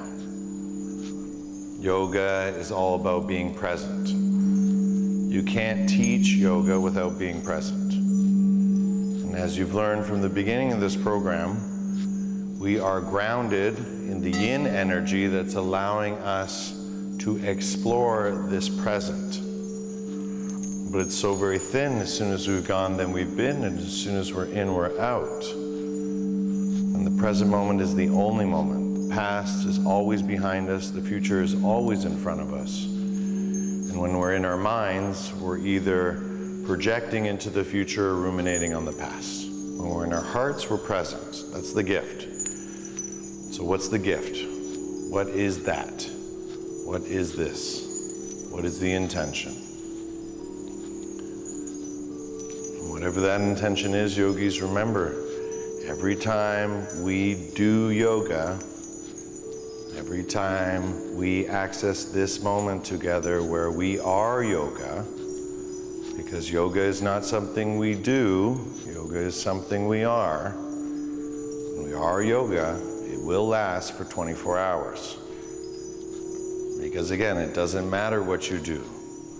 You are this thing, whatever that thing is. So let's say this thing to the group, all on 3, all together. 1, 2, 3, love. And with that, we are connected like stars. We are forming a constellation with all of our intentions. Shanti, shanti, shanti, peace, peace, peace. in your hearts, in your lives, and everything that you see, are, and be. The light in me sees, shares, acknowledges the light in each of you, grounded in gratitude, in love, with love, and through love, for this beautiful, beautiful practice we just shared. Namaste, yogis. And with that, yogis, take all the time you need. Have a nice long break. We have much to discuss when we get back. Today is a very lateral thinking day, very creative day, bringing earth towards heaven, connecting the two as one. Remember, this space will keep us silent space. Some of you may need a nap after that. Some of you may want to do some journaling. Again, keep everything to a whisper in here, or not at all. Remember, we can always talk outside. And of course, I'm going to go head down, grab the snacks for everyone. We'll meet at our table. Today is officially the last day of Catalyst, so we'll actually be celebrating that as well. So I actually don't even know what we're going to do next week. We will see. But I think we might keep everything internal. We'll talk about that because next week's more of a celebration. So lots of love, lots of hugs, everyone. That was a beautiful practice. And I'll see you all downstairs at the table. Namaste, everyone. All right, so let's begin. So day 7, here we are. Thank you everyone for being here. Get comfy, get relaxed. I'm just gonna kind of talk about what we went through. What we went through was a very unique experience. I don't know of very many teachers other than authentic ones that live in the forest and the woods that would put you through what you just went through, which was actually very uncomfortable for all of you. Very, very uncomfortable, right? That was the point, and you all did it. Right? You all were able to cultivate a sense of understanding the asana, the pranayama, even though, like Sue said, I prefer this way. Yeah, it's nice when Alex curates the experience. But it also is really, really nice to understand that you can also curate your own experience. And you can go beyond the postures. And you can go beyond, because you have the consciousness. I've given you all the consciousness of what this is. So in order to do yin, you have to be comfortable. In order to teach yin, you have to be comfortable. In order to pursue a practice, 3 minutes minimum. Why? Because that's how long it takes for the fascia to start to release, right? Anyone who goes through a yin class that's under 3 minutes, it doesn't make sense, not yin, right? That's yang. And that's what I teach when I teach my 200 hour. When I teach it, it's like, here's yin, here's yin, here's restorative. Restorative yoga is like 15, 20 minutes, 30-minute postures, right? Here's meditation. Meditation can just be like Vipassana. You're there for 7 days. This is it. This is the posture. This is all you're doing, right? So Vipassana is way more yin than yin yoga, right? So yin yoga at least has a time limit, right? The reason why they say 3 minutes is just because the fascia, the connective tissue. I'm going to post a video tonight on the fascia with Dave, Gail, yeah. He's great. Anatomist, talks about the fuzz. What I always talk about, the teeth, the brushing, the fuzz on the teeth, the plaque. It's the same in our bodies. And that's why cats stretch and dogs stretch and all the animals stretch. And humans just intuitively, like we were talking, have forgotten about this, right? And so now we're in this unlearning phase, right? We have to unlearn all that we have learned, right? Because it's in the unlearning that we create space for new things to take hold. And the new things are now things. New is now. So when we talk about what is new in fashion, all of a sudden it's the 60s again. Everyone's wearing paisley again. This is new fashion, right? No, it was done before, but now it's happening again. But it's new because it's now. It's already been done, but now it's happening again. So it's repeating. So even though it's repeating, it's still new. But why is it new? It's because it's now. So whenever you encounter something new, always remember, you are also encountering what is happening right now. And that's the most important thing. Because now is what matters, right? And that's why yoga starts here and now, okay? Not at the studio, and that's where we sit.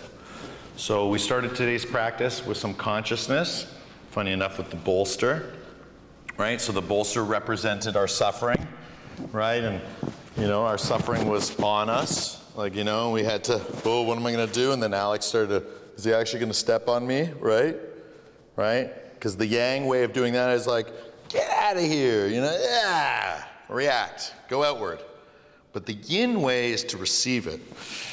And some of the most powerful martial artists that I've met, some of my teachers, why they are so successful, why they are so powerful, is because they absorb, they take.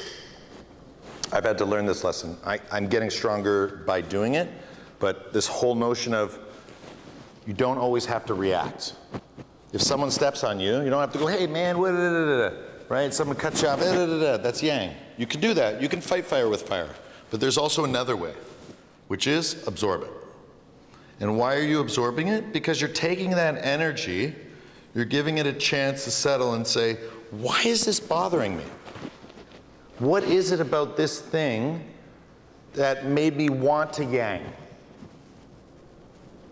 Some people go into default. They go into yin by default, right? They freeze, they fawn, right? And cool.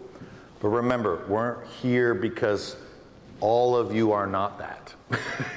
That's why you're attracted to yin. Okay, on some level, you're learning from this yin. If you were a very yin person, you wouldn't be here. This program would give you nothing. And I see sometimes some people come to yin yoga and they're so flexible that the postures are, they're literally just doing nothing. They're just like, I try and go as far as I can with them. And they're like, And I'm like, this is not your class. You should be going to power vinyasa or Pilates. You need to strengthen your body. Your body is jelly, right? There's nothing, like it's just soft tissue. So these people need strength. But of course they get attracted to this, because this is their thing. So we started with this, the whole notion of this consciousness of this bolster was like, if you do absorb it, if you do take it in, right, it comes in, kind of like a martial artist, you know, whatever, absorb it, take it in, take it in, take it in. Don't say no, don't even say yes, just absorb, just let it happen. It's happening to you, then it comes behind you. And when it came behind you, the metaphor with that was now it's a gift. Now whatever you just went through is here to support you, it's here to help you. How many people in their life, for a show of hands, has had something really, really bad happen to them that has been really, really good for them in the end? Okay? Why? Because we're all human beings. Because we learn from that experience. So you're going to write this down if you have a book. If you are not winning, right? If you are not winning, you are learning. If you are not learning, then you're losing. You don't always have to be winning. And one of my favorite lines with Kent is, it's not about winning the game, it's about how you play the game. The goal of the game, the joy of the game is not to win. Because you can win, it doesn't matter what you're playing, it's just about winning, that's the high. So you play a sport that you're good at so you can just get the win, that's yang. But you play this particular thing, you do this particular thing because this is the thing that you enjoy doing. So it's not winning the game, it's how you play the game. And what I always teach you, you can write this down, it's not about being the best. It's about what is best for you. What is best for you? You don't need to be the best. Eric's going on his run tomorrow for the marathon. He doesn't have to win. What he has to do is be his best. He already told me I've already shaved off 14 minutes just from this whole yoga thing. It's like amazing, right? Yeah, it's a lot of time. 14 minutes is a lot of time, right? So pretty cool, you know? So when you start thinking about it in those terms, you stop looking at it from a performance level, which we've all been there.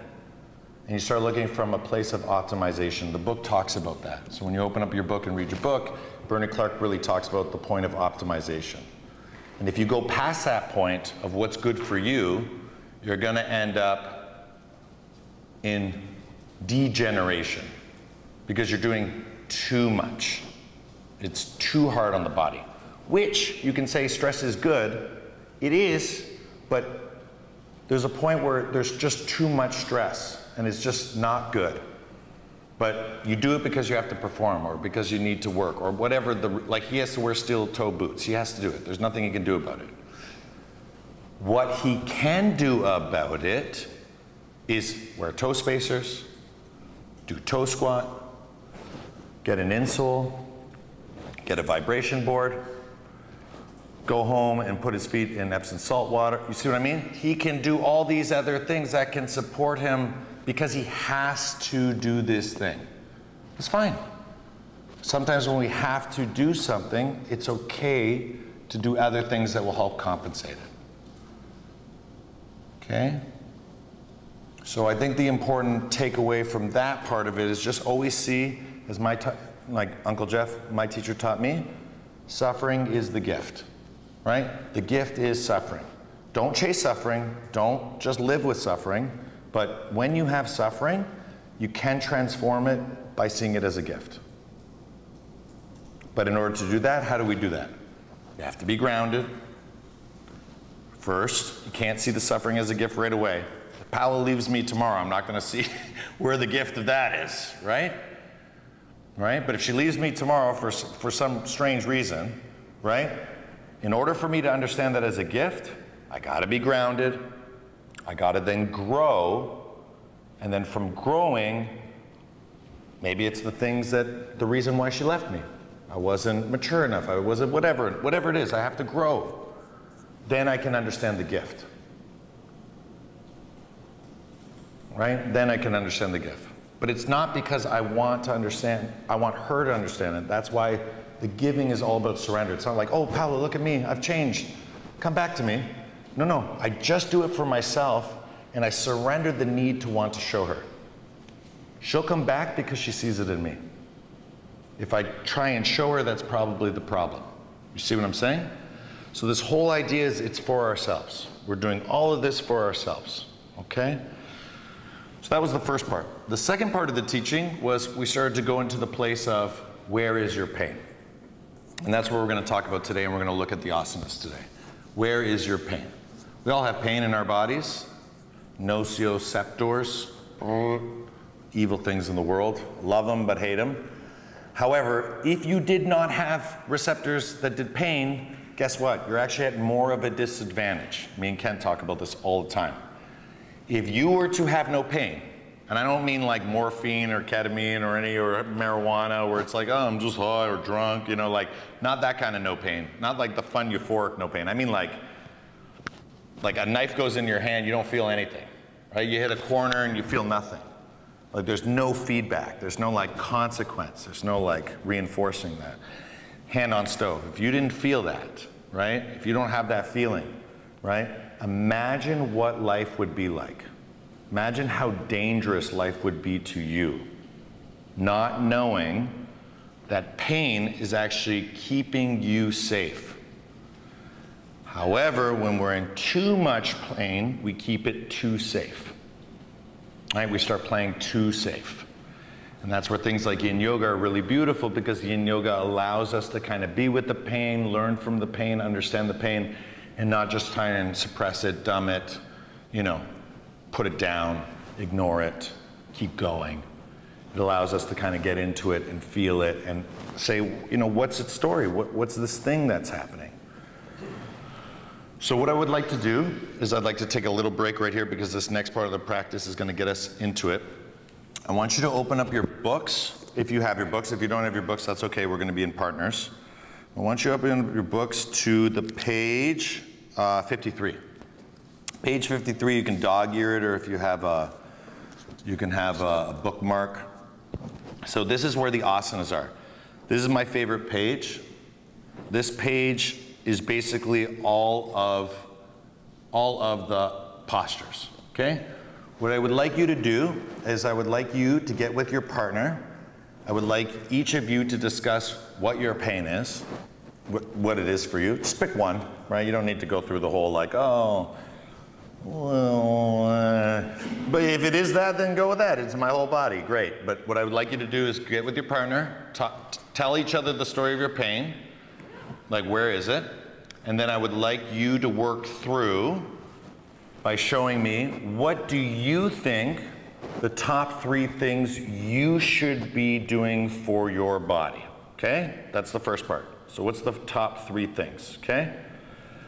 And the second part is, the second part of this exercise, so when you talk to your partner, what do you think the top 3 years you should do? And the second part of this exercise is, I want you to choose for your partner, knowing what their pain is, 1 thing on the ground, 1 thing from sitting. Unfortunately, there's not a lot of standing, so I can't give that, so let's do this. Show me what you would recommend to them, and it could be the same thing, but no, let's do it this way. You decide 1 thing for them that isn't on their list of 3. Let's do that. So they get 4 in total. Everyone gets 4, okay? You pick 3 for yourself, you talk it out, you guys hash it out. These are the 3 I think I need to work on. And then we go to you pick 1 for them and they pick 1 for you, okay? All right, let's do this. Question. Yes. So are we focusing on 1 area of pain or multiple areas? So if it's multiple areas of pain, just group it. So for example, I have sciatica. If sciatica was my pain, sciatica runs from the solar plex all the way down to my foot. So I can do anything from here to all the way down to maybe even toe squat. You see what I'm saying? So again, I'm trying to give as much space as you can. Yeah, this is more of that free self-flow, but great question. Any other questions? Okay, so let me part you up. Let's partner the 2 of you. This is a good crew. Let's partner the 2 of you. Good. Let's partner. Let's go girls and guys again. Yeah, let's go girls and guys. I like when the boys are together. You know what? No, let's change it up today. Let's go boy, girl, and let's do boy, girl, just to give it a little bit of variation. That's good. Yeah. Okay, let's do that. All right, hang out with your partner. Talk about your pain. Again, 20 minutes. We got lots of time. Talk about your pain. Talk about your story.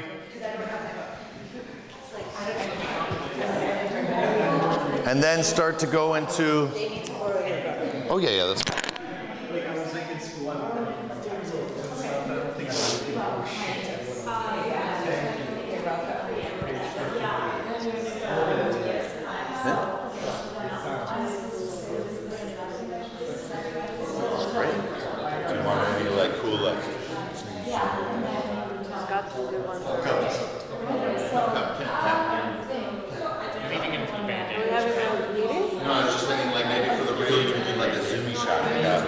Start out with the 3 teachers. Of course.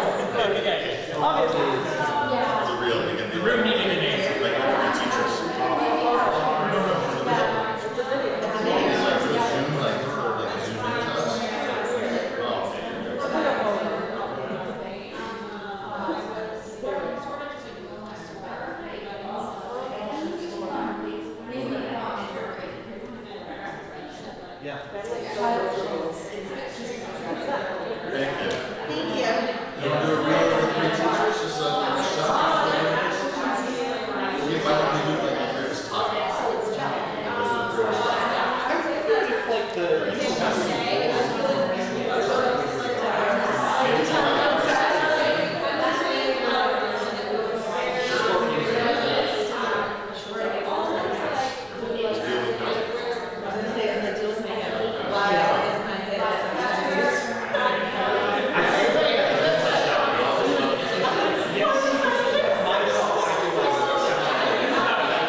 No, this is page one. I think so.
silences the room almost immediately because you can't be doing two things at once.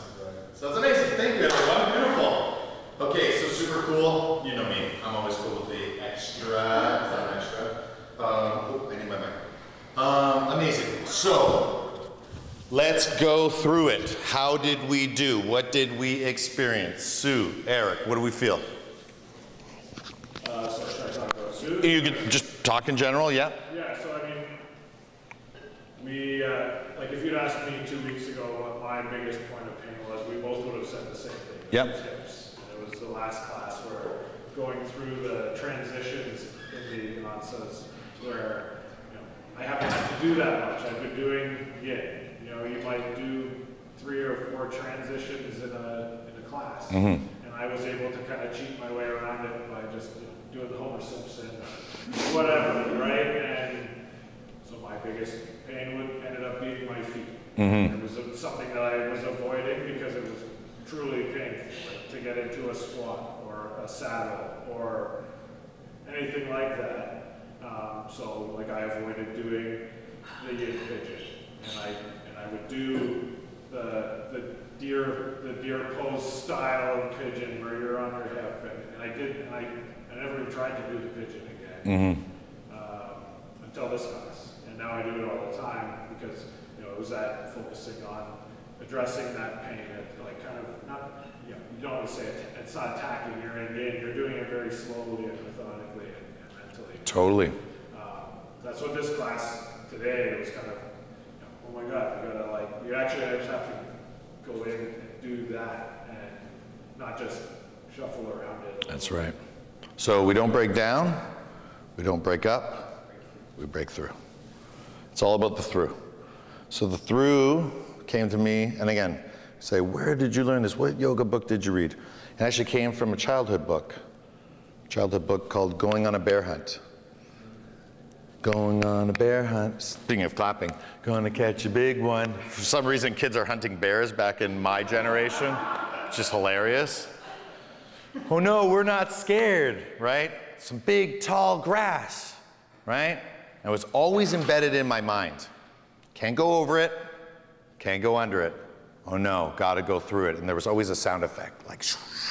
So when you go on the bear hunt, there's all these sounds and things, and as you encounter each obstacle, the children are faced with, oh no, some big boulders. We can't go over them, can't go under, oh no, we have to go through them. Like climb, climb, climb, climb. And it always had this action of, you always had to face what it was that was the obstacle. Couldn't go over it, couldn't go under it, had to go through it. So what I feel through this exercise of your threes, and I'm going to ask you in a second because of realizing I don't think we'll have enough time to go through the whole group, so thank you, Eric. Eric is the speaker of that because he cued exactly what I wanted. But basically what it is when you found your 3 and you were offering the one to the other person, let me ask the next group then. That's my second question. So in this group, what was it like to offer that other pose? Did your partner see it? Did they not see it? For us, it was interesting because we were sort of like, oh, what's our most uncomfortable pose? That's the one that we need to focus on and stuff like that. So I think immediately when you were talking about shoulder pain and stuff like that, I was maybe like, oh, scorpion tails and things for it, stuff like that. That would be really good. And then it was like, okay, well, what can we par back from that also to get out to the scorpion tail and everything? And then for me, I was like, bridge is, I hate bridge. And it was like, okay, well, how do we par back from that and work our way up to it? And so I got my preference, I stuck to my guns and was like, still keep doing scorpion tail and stuff like that. Because I think that's really cool. And I think it really opens up a lot. For me, we actually parred back, because our saddle is in my head, so we parred me back from saddle to bridge pose. Okay. Because I can work from the bridge pose into saddle eventually with it, and then from saddle I can start working my way back off of there. But because I wanted to jump right into the deep end with it, we need to be like, well, no, the deep end could actually injure you with it. How do you bring it back? Right. Okay, so beautiful. Thank you, Adam. Now I want to take it into the consciousness, and I'll talk to you while you're in it. Show me the posture your partner suggested for you. Okay? Show me the posture. You're going to be here for a while. We'll get into it. Show me what your partner's, if it's a half and half, I'll give you 3 minutes, 3 minutes. I'll keep track of the time. We'll do 6 minutes. So if you're in one of it, you're in it for 6 minutes. Now, Adam, obviously you're in bridge. So the moment you want to give up, just put the bolster underneath you, okay? Yeah, that's cool. Okay, so 6 minutes. If you're going half and half, I got you, 3 minutes. Okay, let me see around the room. So as Alex, I should be able to, as Kent, as Kelly, we should be able to look at you right now and totally tell you what your pain is. Right? Technically, we should know. Okay, interesting. Never seen that asana, but yes, let's go. It's fantastic. No, I know what she's doing.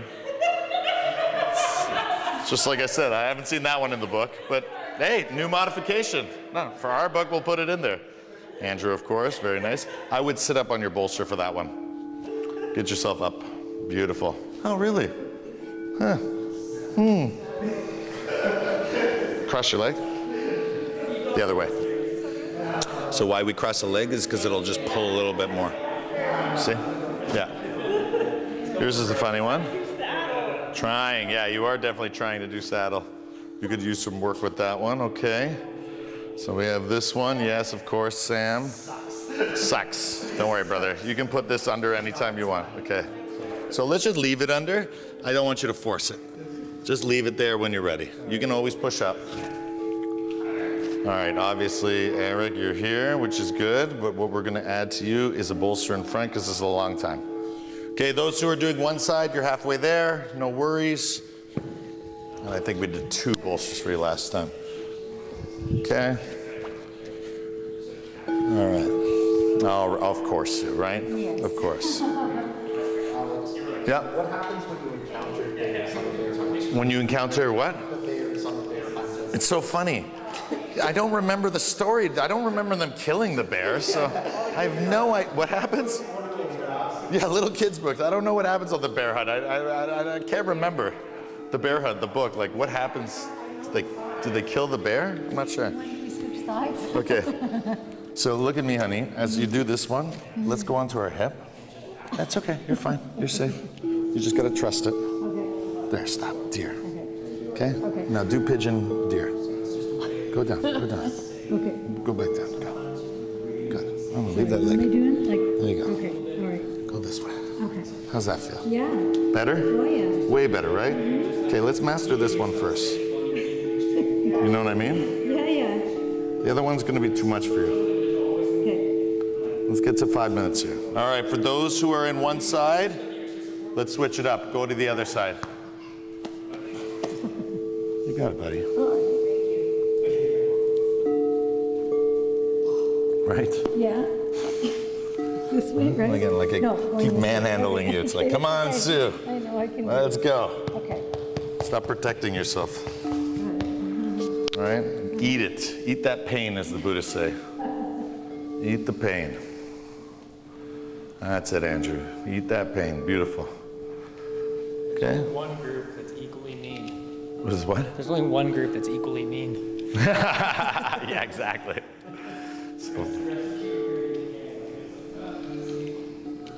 All right, so just chilling into it. You're doing great. So now I want to focus on the consciousness now, okay? So we worked on you. We got you in a good place. Now, I want you to realize this. This was the posture your partner picked for you, okay? Now, 1, why didn't you pick it for yourself? Was it because you were avoiding it? Right? 1. Or if you didn't avoid it, is there so much in the repertoire that you could add one more thing to do? Right? That's another option, right? So 1 is, there's so much there, you can just add another one in there. Another side bend, another forward fold, another twist. Or did you purposely not pick this posture in the 3 for yourself? And that's, again, the consciousness we keep talking about. There's 2 ways to look at it. You keep doing and keep reinforcing what you're good at, or you remember vulnerability is a strength. Everything that is your weakness is your future strength. And you go there because it's okay to be weak, because weakness is future strength.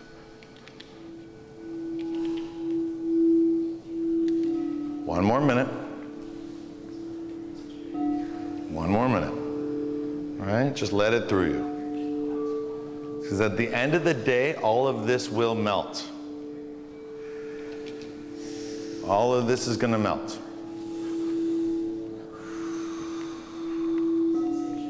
We're here to repattern ourselves and to reprogram ourselves. So in order to do that, we have to work really, really hard at changing the shape. We do that through the breath. We do that through the posture.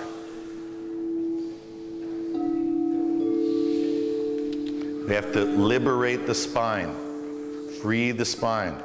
Remember, what we call hips, heart, and head is your spine. That's what we're talking about. All right, crew, when you're ready, you can come out of the posture, let it go. Deep breath in, exhale it out. Ah, good. Okay? All right? Relax it out, feel, play, play. Okay? So why do we feel this way? I'm going to give you mine, and I'll let Kent speak to this one because there's two really nice conversations. The first one is because we got you to the level of the connective tissue, which I've said all along cleverly. Your issues are in your tissues. So we just don't go that deep. We just don't do it. Did you know why we don't do it? Because we don't want to do it. No one wants to go into that space willingly without some sort of reason for doing it. Right? The reason we are doing it is for healing. So you still have a reason for doing it that's a motivator, which is healing. But the real true reason for doing this is because death is stiffness. And when you feel that stiffness, that soreness, that's you shaving off a minute, an hour, a day.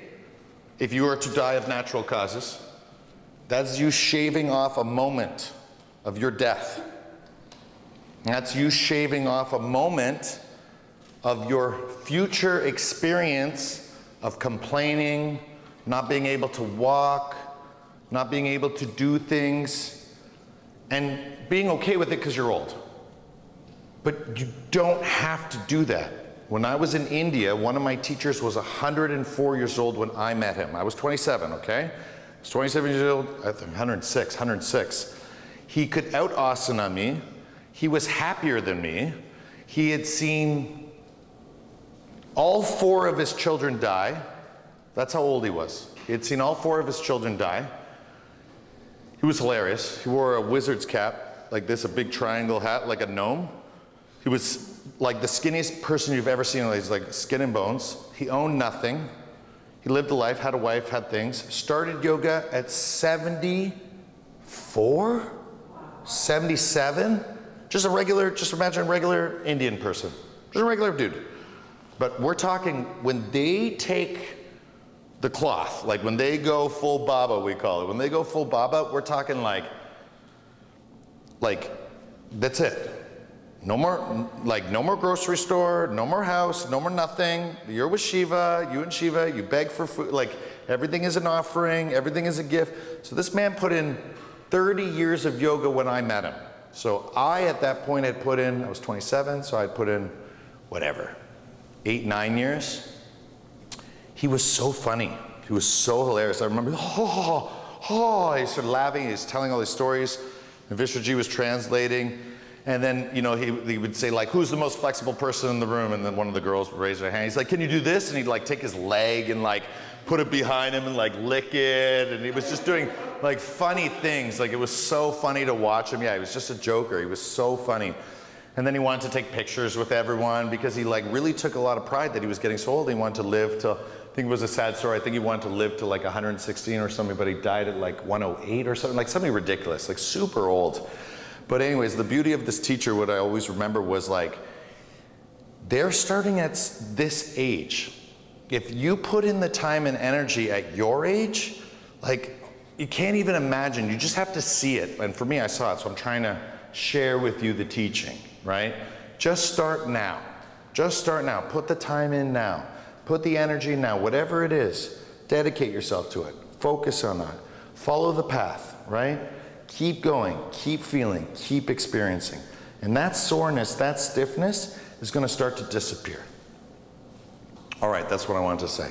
Come on in. Because you're going to have a whole other explanation of why when they come out of a posture, why they're sore. Ooh, okay, Yeah. that's what I'm riffing on. Yeah, so, and kind of to tie it into what Alex was just describing. So, like the idea of your nervous system trying to interpret this new reality as you shift through the actual physical realm of tissue being stretched and expanded, your nerves constantly sending that little feedback. We're like, I think this is okay, I think this is okay, oh, too much. Like we all have those moments where you hit those boundaries, those edges. And it's funny when you can just, okay, it all just dissipated within 3-4 breaths. So what was actually the problem, right? So like a lot of the time, our body just has to make sense of its reality because it's all about time under pressure. Like your biology is rooted within continuity. We were talking about this downstairs. It's like if something is constantly receiving information in one shape, one pattern, it is the default. It is the norm that is associated with all other functions, even if it's barely related to the work that you do every day in this position. The activity that like forces you to be mechanically hunched, like just think about driving, think about computer use, think about like certain sports that are just you're so ingrained to do one action over and over again. So anyways, when we flip that script on ourselves by taking time and alternatives, we really challenge the narrative of the nervous system. And if you can spend more time asking those questions, and the thing that's beautiful about yin is you can be mean while being gentle. And like that's a really incredible sort of duality that's playing out as you're approaching edges and you're moving through them as you expand, because as you expand and move your ribs, we talked about this early on in the course, like that's stretching every little sinew attached to that little pinpoint that's being contentious. Just that little bit of extra movement is taking that fascia, taking that nerve for a little bit of an extra ride. So that sensation coming out where everything feels kind of awkward and weird is the introduction to your new state that you can hopefully find a way to integrate. So if you just keep doing it, that's enough. To his point about this incredible old man taking on this really, really, like I would say devout practice at an old age, this person invested time. And that time, based off of where he was at that particular junction of his life, was able to then extend into something really, really impressive because of his discipline. The thing that I love to approach people, and I love teasing like clients with this, is like when we're always looking to like shore up weaknesses, when we're trying to like be honest about like what's not working, what doesn't feel right, and we start supporting it and applying balance and like stability, like we can do a lot to increase our sustainability. And the saying that I always try to like sort of tease people with is the art of aging is falling apart evenly. So approach these disciplines, approach this time that you have to understand where you are uneven and what can be best done to present the alternatives so that it's always going to be a shock to change, but the more you do it, the more tempered your nervous system becomes with that degree of heat and resistance, and eventually it's this encouraging sort of feedback to you that you know that you're doing the right thing, that you're establishing confidence in making that transformation. Beautiful. And so just to kind of wrap up this one, because this one's really, really important. Every time you feel that like, feeling, you think it's going to be there forever until the day it's not there, and until the time it's not there. It's really, really, really funny when it's not there. It's a cool feeling. So things start to shift and change, and the story that I'm telling you, when we started at whatever, 77, 74, remember when he started, every day past that day, 365 was 24 hours. There was no day off, right? So think about how many classes you have to take to do 24 hours of practice. You understand? So when he's sitting, begging, he's doing his yoga. When he's praying, he's doing his yoga. When he's bathing, he's doing his, his kriyas. When he's sleeping, it's his yoga. Everything is his yoga. There's no distraction. No one tells him what to do. It doesn't have to show up for work, right? There's no reason. Even when Vishvaji came to pick him, he was like, I got to go find Baba Thing. So Vishwa gets on the motorcycle with me and we had to go find him. Doesn't have phone. You know what the gift was for him to be there? Some fruits, some berries, that's all he wanted, some milk. That's it. Can't give him anything. Not like, again, he was only allowed to take, you know, so he took a couple juniper berries and I think it was a glass of milk. It's hilarious. That was his payment for the 3 hours he spent with us teaching us yoga, you know what I mean? It's a different way of thinking, right? It's a totally different way of thinking. Even the fact that like, we didn't organize it this day. It's just like, I think today would be a good day to try and find Baba Thing. I think he's around. We went around Rishikesh trying to find Baba Thing. We found him. You know what I mean? So then we bring him back. Well, because what else is going to do today? But he also could say no to us, right? So it's very, very funny too. You can't expect someone like that to show up, right? If he's got something else going on, well, he's got something else going on, right? He's a free person, right? This is a free person.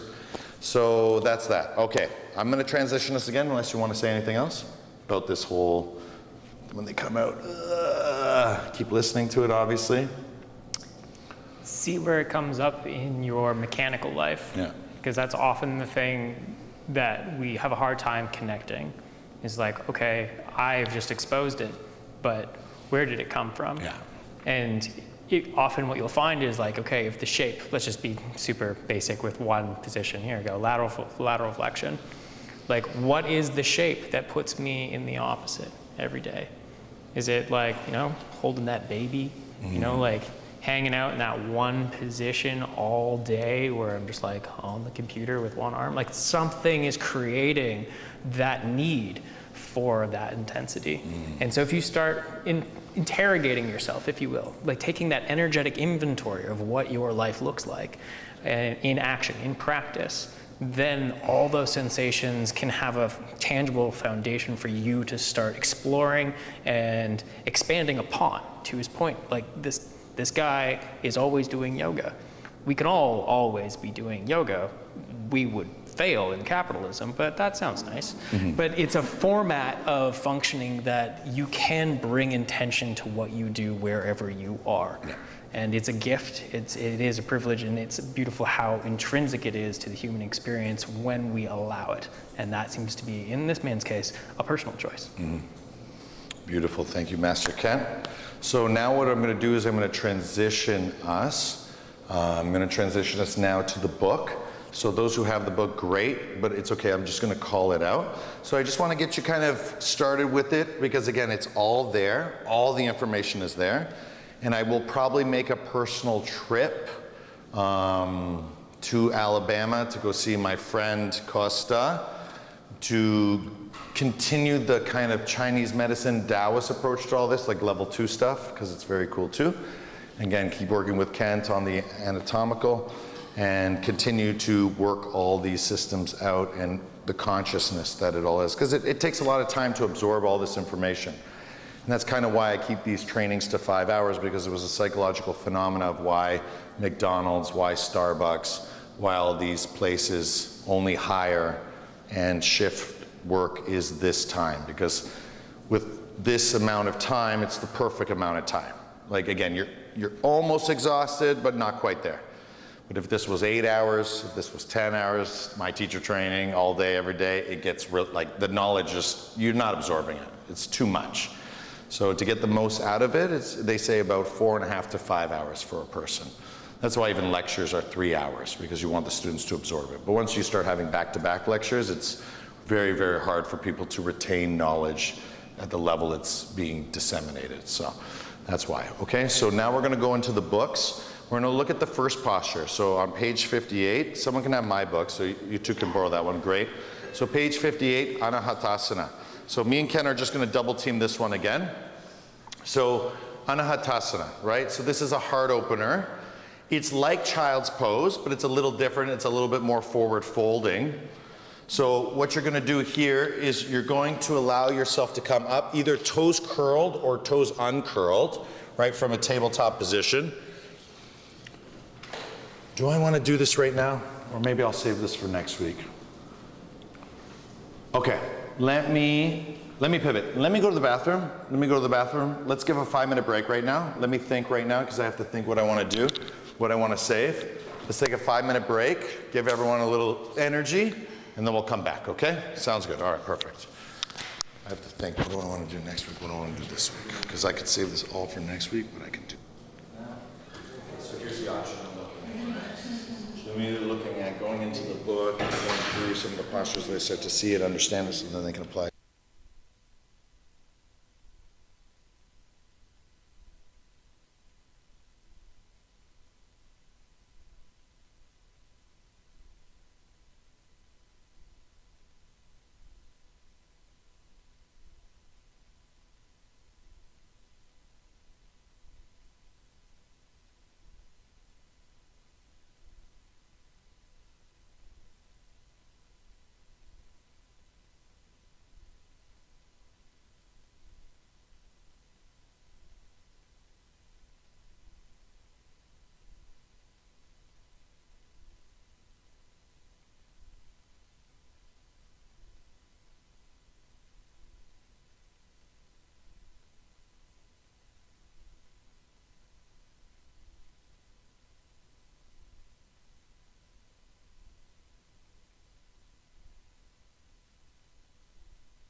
But hey, there's the gifts. Yeah. It's like a marathon. Next year, we're starting playing the goal. Okay, so Kelly in our notes and everything, there's one thing we have to talk about, you and I. Why 3 minutes to get to the fascia, or AKA connective tissue? Okay. From both our perspectives. Yeah, that's it. Sure. There is like a really complex. Yeah, I know. version, I know. which I don't think No, is it's okay. appropriate And I'm going for to do this the setting. Gil Hadley video so we'll be able to see it. But if we can just give a little talk for her, just to add into her their notes, because she says you've hit it, you both said it, but you haven't explained it. Why the 3 minutes is like it takes 3 minutes. Yeah. Okay. I always say it like this: the muscle won't release. We can't get into the tissues until we reach. Yeah. Right. Yeah, exactly. So you could say, yeah. Like if you want to go for it. Yeah. Like you're entering into like a a weird. So let's just say it like this. I'll start it up, and then you say that without going too much, and then you just finish off whatever I haven't said. Or do you want to start it, and I'll finish off? So how about this? I can just explain that very quickly. Yep. To start, and then we'll immediately turn that into the transition. Totally. For why you're going into transitions. Totally. Because it's like it is used to being at rest. Right. In order to achieve this result out of your nervous system, your muscles, so it's actually going to be affected. Sure. Then what do you do? Right. And how do you explore that? Right. The best way is through Repetitive movement, micro movement. figure it out, see where that is, where it lays, and which direction it gets pulled and lined up. That's and then you're immediately boom into Yeah, let's go. What's the next one? Does that make sense? Yeah. Okay. That's perfect. I think Kelly just needs it because she's like, you guys have talked about it, but Right, so it's like a little. we just a have little not. bit, Yeah, we have not had the Ken Alex explanation, which is good. Nah, I don't think we have to get that close. Yeah. It's definitely. Sure, I guess we haven't addressed it. Yeah. All right, Kels, we're ready when you are. Okay. There, very good. So I'll just follow your lead if you want to just go through your positions. And then That afterward. Let's just do the quick talk, and then you'll see me. Yeah, this is a whole fun activity. Yeah. You're gonna do it with me, and you just keep talking over me whenever you want. Okay, ready, Kel? Okay, so the reason why, yogis, and Kenneth and I were just talking about it because Kelly caught us. She's like, why the 3 minutes? Like, why does it take 3 minutes to get into the fascia, to get into this idea? Why yin yoga do we do 3 minute minimum holds? And why when you go to a yin yoga class and they're not doing 3 minute to 5 minutes to 7 minutes, why do you feel like, that wasn't yin yoga, right? Why does that soreness only come in because you've held it for that long? Like, what is that? Why is that piece there? Why is duration a part of it? So. Yeah, so you got like stretch. It's like we tried to sort of like as a community of people trying to explore the body, there was this try to find a consensus on like what did it take for a muscle or a tendon to be stretched. And so everyone was kind of like falling around like 25 seconds, 15 if you're really paying attention. Like people were always trying to figure that out. And that kind of like consumed a lot of people because it's the most like immediate thing that we're always looking for. We're fishing for sensation and change. And the neat thing about yin is you're actually approaching these allotments of time that actually allow for all of that muscular noise to start to back off. Why he's asking you to breathe and to focus breath is because now you get an opportunity to invite more and more muscles to disengage. And when you get to a period of time, like 3 minutes for instance, you actually put in enough room for the muscles that will protect a joint, that will create active, engaged support at ease. So now it's usually, you could kind of assume it as superficial to the muscle. The support structures of the connective tissue that run in between the muscles, crossing joints, supporting ligaments, holding nerves in place. This stuff is quite incredible, this little web, but it is going along for the ride. So when that ride comes to a stop, it's left with whatever's there. And if with the position that's there, if the stimulus that's there is lengthening and creating a direction, then its reality starts to change. And so that 3 minute mark seems to be this sweet spot where you can actually get enough. And obviously, if someone's ripping the whole time while they're going through posture, it's going to be really hard for that sensation to satiate enough of the need to control, and then you're kind of left in a situation where like your fascia is just not being appreciated and given the opportunity to change. But as soon as you get to that depth where things can actually kind of like give into the discomfort of the tug, the yank of the position, that's when the magic's happening. That's when the fascia is actually approaching dynamic change.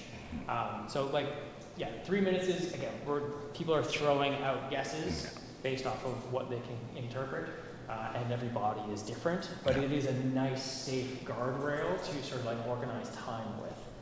And it's also just a good discipline to put your body at odds with the desire to control.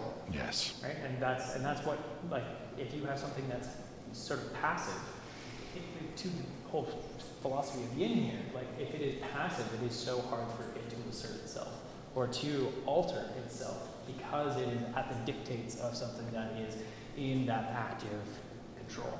So that's why you want to think about the timing, and especially with what you do, is like if it's 3 minutes versus 7 minutes, that is a lot more time for change to occur, but it doesn't mean it's necessary. And sometimes it's about sequencing and actually getting to what it is that you're after. Or you typically want to have your, like, you know, your more transformative positions to have longer periods of time.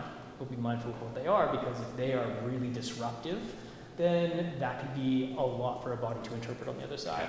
So you just bring that back, you got that little 3-minute buffer that you can kind of operate within and still get more subsequent changes throughout the course of the sequence, right? Because you gotta start thinking about the sequences in which things are laid out. It's not just one muscle and one group that you're trying to approach and just hoping that you can jump into it and everything's gonna go well. Sometimes you have to ask the right questions for everything that's on either side of that and work your way back to the middle, just as an example. So hopefully that kind of helps with the idea of like why time under stress matters, because it's about abiding and accepting that stress, that your more passive inclination for your fascia to alter to your will, which is to sit and rest, can then be executed and explored. Beautiful, thank you, brother. So I always say, just as the metaphor to remember, again, lots of information, the metaphor to remember all this is boiling water, right? What does it take? Turn it on stove on 10, right? Let it go. Everyone in this room knows approximately how long the water is going to take to boil, right? 3 minutes, 5 minutes, right? That's yin. That's yin. You want to get it to boiling, because boiling is when all the bacteria is clear. Boiling is when it's safe to drink. Boiling is when it is good to go. And the other thing about the fascia you got to remember is, like, my teacher explained it like this. Again, sorry for all the vegetarians and the vegans in the room. She said the same thing. Take a slab of meat, put it on a hook, right? Hook the meat, right? Hook the meat. Yang is you pull that meat, you keep pulling it, you jump on it, you keep pulling it, and you keep pulling it, and then you yank it off the chain, right? And you're like, yeah, did it. And I got that meat off the chain, right? The other way to look at it is you take the meat, you hook it on the hook, and you let gravity do the work. You leave, you chill out, you come back tomorrow, and now you notice the thing has hit the floor. Why is that, right? Why does it happen? Because gravity. Gravity did the work for you. So you can put all this force into it, or you can just let gravity do the work, okay? Have you ever seen someone with ear spacers, right? Same thing. They don't just create a massive hole in your ear, they go slowly, slowly, slowly. The neck thing, there's all these things that show us this. So slow growth in the right direction, that's yin, okay? That's what we wanted to talk about, yes. And then sharp electrical pain, don't do that. Anything that's sharp and electric, don't do that. And the reason why sharp and electric is because sharp and electric is your body saying, don't do this. Even if you're like, but it's good for my hip. If you feel sharp electric, do not do it. If you feel dull, achy, a little bit sharp, a little bit electric is okay, but you can actually hurt yourself doing yoga by not doing yoga, which is your body's telling you not to do this, okay? This is not the time to be doing this.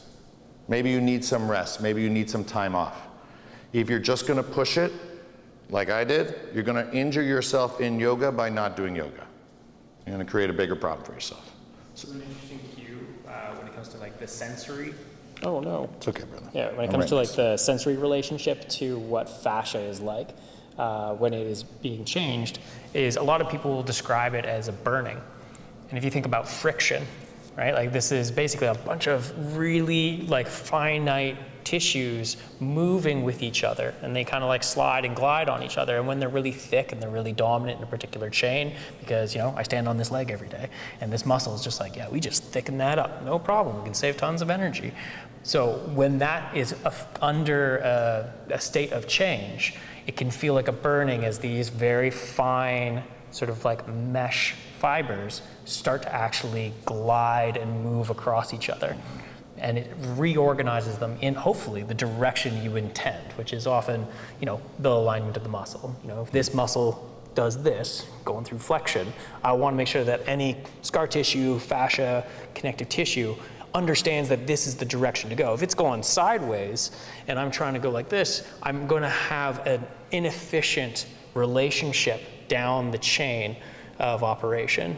And hopefully I can stress it, stretch it, create some sort of intention to create length, and that will start to open, and if I'm lucky, it'll feel like a burn. So if you can feel that in your own practice, that's incredible. Most of the time, it's really hard to do so, but like it does exist. It's much easier when someone else is applying the force, because that's you being passive and an active quality, a vector of force being drawn into the relationship of those sensations. Thanks, brother. All right, everyone up. Now you're gonna have fun. Okay? Everyone up. We're gonna save the book stuff till next week. So, continuing with transitions, because again, the book stuff won't make sense until you really understand this. This is putting it all together. So, we all come to yoga. We're at our home. We're like, let's do yoga. Okay, let's do yoga. We're yinsters. So we don't start with balancing. We don't start with the sun salute. We don't go up. Which way do we go? Which way is yin? Yin is down. So how do we go down? Okay, so how do we go down? So we're gonna start. You're gonna watch me. I'm gonna show you what I would do, and you're gonna show me. I am going to go down. I'm going to start my practice. Okay, how do I go down? Well, as we learned, if I'm in the position necessary, I can just forward fold. And we started with that last week. This week, I'd like you to step into it. I'd like you to take a step into it like you're walking. And then what I want you to do is be crushed by gravity. Oh God, I'm crushed by gravity. What is happening to me? Crushed by gravity. Oh, that's a lot of energy, okay? So, let's come back up. Let's walk back up, okay? So all of a sudden I'm walking, we're at 0 gravity, and all of a sudden I turn up the gravitational scale, and the gravitational scale's up to 100. You're like, oh my God, I'm being crushed, right? If one foot is in front, the other foot is behind, what is the most optimal way to go down towards the ground? Okay, so this is what we're gonna explore. So the most optimal way to go to the ground would not be going into forward fold. The most optimal way to go to the ground would be to bend this knee and lift this heel. Now for some people that's hard because they don't have that mobility, so you'd have to step a little bit wider. Okay, but allow yourself to come to the ground. There you go. Good? There you go, right? Good, and you still have your hands, right? Gravity is still gonna crush you. Oh, gravity's crushing me, bring my hands to the ground. Good. So some of you are like this. But if gravity is here, it's gonna rip through your heart. Okay? So where should your hand be? So gravity doesn't rip through your heart. Perfect. Okay? So knees to the outside. Hands are to the inside. Why? Because if you go like this, gravity's gonna rip into your body. Okay? So now we're here. Has anyone figured out what yoga posture this is yet? Okay, let me explain. So I'm here, I'm like, oh, gravity. What are you doing to me? I'm gonna start, pardon? It's almost like a pigeon, close. Is it lizard? It is lizard, dragon, lunge, exactly. So as gravity is pushing down, what do I do here? What do I do here? You start to slip that leg back. There it is. And as you slip that leg back, this is your first position, because now the gravity is not forcing you down, now it's over. But what do you feel as you lift this back leg up and down? Whether your toes are here in high lunge or in low lunge, what do you feel? You feel the hip, right? If my hand was here, it's awkward. You see how awkward it is? It's awkward. If my hand is here, it's good. So this is my long lunge. This is my long frame. So what did we learn about this particular position? If gravity keeps pushing me down, what's going to happen? What arm goes first? Yes, that's right, the right arm, the outside arm. Why? Because this is safe. Why? Because it's going to push you down into your hip. So the more closer you are to the hip, the more it's going to hurt. So if you're to the outside, it's pretty safe. Right? See how safe it is to the outside? So Sue, keep going to the outside. Go further. That's it. And drop that right arm now. There you go. See? You're safe. Kind of, right? So pull yourself up, but you're safer, right? But imagine trying to go down there, right? A lot harder, right? So again, from the outside. So for Sue, that's too much for her. So she's going to stop there. But for the rest of you, right, what can we do? Well, we can drop the other arm. And now we're in the short frame. So Eric's almost getting caught now. Eric's having a hard time with his elbow. Yeah, I can see it. So some of you, this is as far as you can go. Yep, Andrew's gotten caught too. See? Okay? So now for the rest of us, let's go inward. Right? Though you guys just stay. Stay where you stop. Bring your arms in. Good. We're still good. We're still good. Sam's looking good. She's in winged. Okay. Adam's still good. Can you walk in a little bit more, Adam? Like here? In towards your foot. Yeah. Good, good, good. All right, Adam's still in the game. Good. All right. Next, can you bring your foot up and down? Can you wing up and down? Not these guys. You're already out of the game. Right? Okay. Now, what's the last place? If gravity was still pulling you down, still pushing you down, how would you go down to the ground? Forehead to the ground. Okay, come up. Curl your toes and stand up. How does your hip feel? Right? Right? There's your understanding of, do you need this pose? If you can get up and feel nothing, awesome.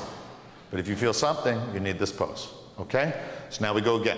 Let's do the opposite side. So what do we do? Left side first? So now we do right side. Okay? So the right foot steps forward. We turn our gravitational machine on. Oh, big force down. Hands, knees. Whoa. Right? Now we're at hands, knees. Whoa. So now, oh my goodness, it's so punishing. I don't know what to do. It's going to crush me. It's going to crush my knee. Bring that knee back. Right? Because why? We're yinning it. We're absorbing it. We're absorbing it. Okay, what's going on? Oh, it's still crushing me. What can I do? Take that outside arm down. Oh, it's still crushing me. What can I do? Take the inside arm down. That's it, Sue. Stop there, Eric. You stop there. You know, remember where you stop? And for those, oh, it's going to keep going all the way. Open up and let it just push you all the way down. Good. Let's come up. How's that feel? Opa, right? Ooh, right? Okay?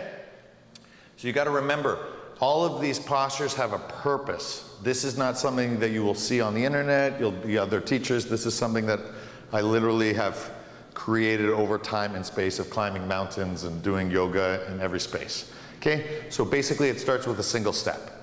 When you start with your single step, you're already in it. You're going down, you're going into your lunge. From your lunge, you're being pushed. Now, what's the other option? Well, the other option is, rather than drag this foot back, you could go, okay, gravity, I'm going to shift over to the right side, and I'm going to bring myself into tabletop. So let's try that, okay? So we're going to take a step. Gravity's going to push us down, right? But instead of knee down, but instead of bringing the knee back and absorbing the gravity through, what we're going to do is we're going to lean onto one side and bring the leg back.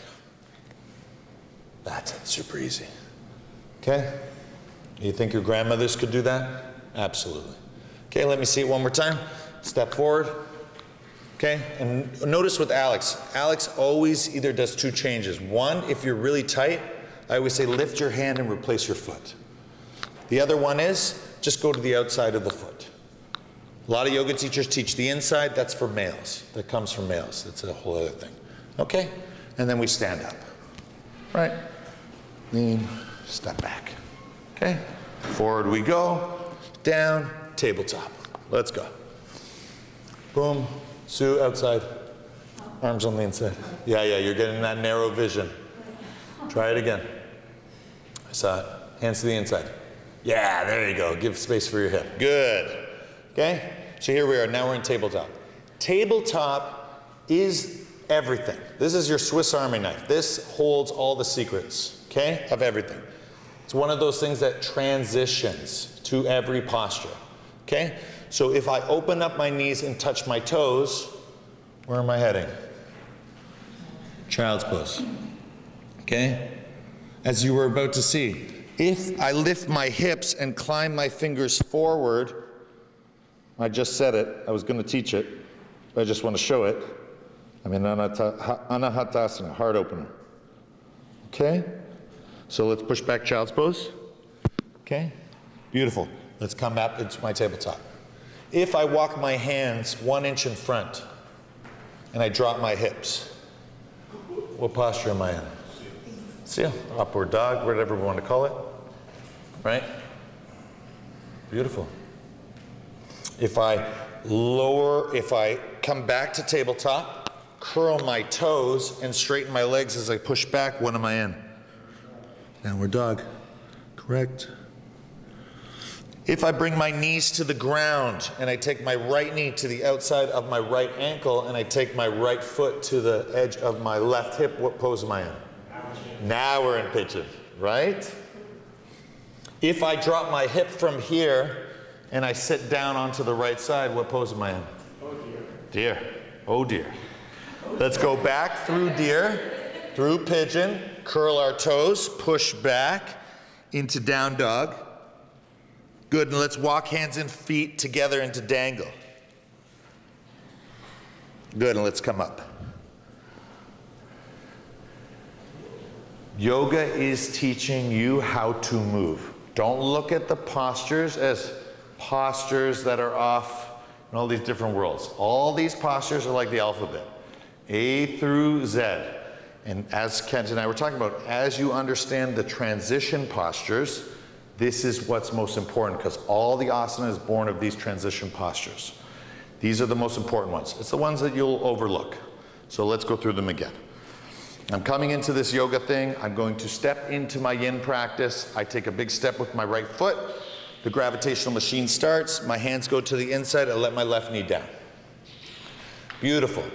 From here, I'm simply going to lean forward because I want to take the weight off of my leg and bring it back into a tabletop. From tabletop, uncurl my toes. I'm going to push back into downward, into child's pose. Good. Can I add something here? Absolutely. So every point of contact is an opportunity for your body to share load. So just always know that in that transition back into his child's pose, he was able to share between both hands and one knee. And this allowed him to have control in order to maneuver the next step. Yeah. When he's about to go through his flow, as he moves forward from his sort of like deep, sort of like flexed position through his hips into putting his upper body weight back over his wrists, if you can energetically think about it as a pull from one reference point to the next, which is knees to hands, then what you're going to be doing is actively yanking all of the structures that you intend to open and elongate. Don't just think about rocking from the position that you were in to the next spot lazily. You want to make sure that if here, Alex, go forward into your tabletop. Even from here, if he pulls his body forward, he's organizing all the muscles that contribute to that sense of length and control through his spine. So don't let any one point of contact off the hook. Let them all contribute. And any opportunity to create a little bit of engagement will help to organize the shape that you're traveling through. Yeah. Even if you don't understand what it is that you're doing, just put a little bit more effort behind it. And remember that your end goal is always length. Yeah. And you will intuitively start working a little bit harder through all of these positions as we drop through. So if I'm pulling my chest up, if I pull my body forward using my arms, pulling them back towards my hip, I've optimized the length of my spine throughout the entire thing. But every point of contact is contributing. Absolutely. So as we continue on that consciousness, stay with this. We're in tabletop now, okay? In tabletop, once you're here in your tabletop, everything is available to you. So this is a transition posture. Okay? I want everyone to realize that there is probably 20 asanas that come from here. maybe 100 asanas that come from here. Everything comes from tabletop. And the reason why, tabletop is neutral. What's our spine doing? It's a neutral spine. So the idea here in tabletop is very, very important. So now I'm going to teach it from the base up. First rule of tabletop, or first way of tabletop, start at the toes. Eric, this one's for you. Lean forward, curl your toes, push back. Push back. Push back. That's it. Slowly, slowly. Let's see here. Level 1s. Level 2s, you're going to the knees. Level 3s. You're nice and comfortable. Okay, good. This is our toe squat. Level 4s, you're going to lift up. Lift your heels. I call this one bird on the wire. Level 5s, you can balance. Level 6s, hands out in front, come all the way up. Come all the way back down, level 7. Balance. Hands down. And so to Alex's point, so the ability to move into a position without cheating between the points of contact demonstrates that you are ready for that position. Yeah. If you have to take load off of something, and you will see this all the time in a yoga class, where someone's just like, no, I'm backing out of that, I'm moving to the side, and I'm getting my hip through. Maybe that transition isn't appropriate for that person at that time. You know, their body's going through something that doesn't make that accessible, and they have to find something else that works, like getting higher or putting themselves on blocks, so there is room. Anyways, if you can be honest about where you run into those obstacles, you can start paying attention to what those needs are, and then eventually it can start being weaved into a flow or a transition point that's a little bit more distributive. Beautiful. So let's go again. Back to tabletop. Give it a little shaky shake. Okay? It starts at the toes. Okay? So always think toes to nose, right? So you do your thing, toes. What should I do? Go to your toes. So the first one we did with curl toes. Second one we're doing uncurl toes. Push back. Uncurl toes, push back. It's called puppy dog. Good.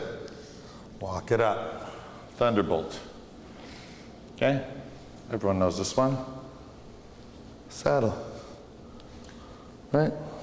Good. Don't worry, I won't punish you too much today. Okay? Fine. Come up. Ankle stretch. Bring it in a little bit closer. Bring it in a little bit closer. Ankle stretch. Ankle stretch. Level 3s, floats in an ankle stretch. Yeah. Okay? Cool, right? So again, coming forward. Eric, this is your homework. Toes, push back. Try and get as far as you can. Again, we're not going into squat, right? This is the toe stretch one. Balance, stand, drop back down. All right, come forward. Uncurl, push back, saddle. Come forward, stretch forward, give it a little shaky shake. Go your toe stretch again. All right? This time maybe go into squat. So who has an easier time going into squat than to shift back into the toe stretch? So the reason why is because you get to be an external rotation through your hips, and that immediately gives you more access to range in your hips, allowing for the rest of the range to be accessible. But unfortunately, you're denying yourself equal stress through the knee and through the ankle. So there's an intention to everything. If it's just accessibility, this is your game. This is what you're after. But if you're trying to approach the connective tissue and the stuff that's really challenging you through the positions in that parallel neutral position, that might be affecting your final peak pose, which I guess is just to hop on our toes. This is not going to be very uniform if my legs are out here. I'm only activating the outside of my feet here. This is actually sharing the stress through the entire chain as it crosses through. This is the easiest cheat in the world.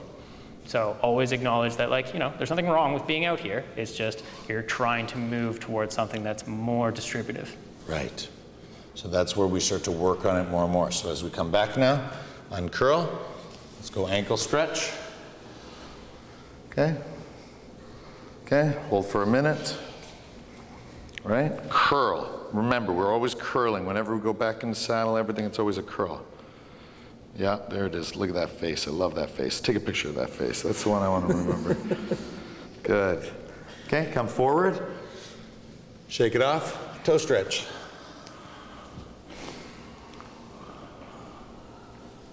Okay, stay in toe stretch, only for the few.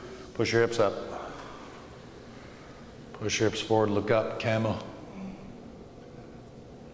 Only for the few. Reach back, grab your ankles. Push more forward. Only for the few.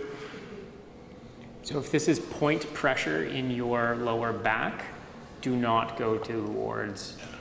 This is really good though if you're working on wheel though, because this really helps you with your wheel. So make sure that you're engaging your abs in order to get there. Because if you want to get to wheel, that has to come from a position of stability through the front chain that's being exposed to length. Come back up, okay? Drop down, uncurl, push back, child's pose.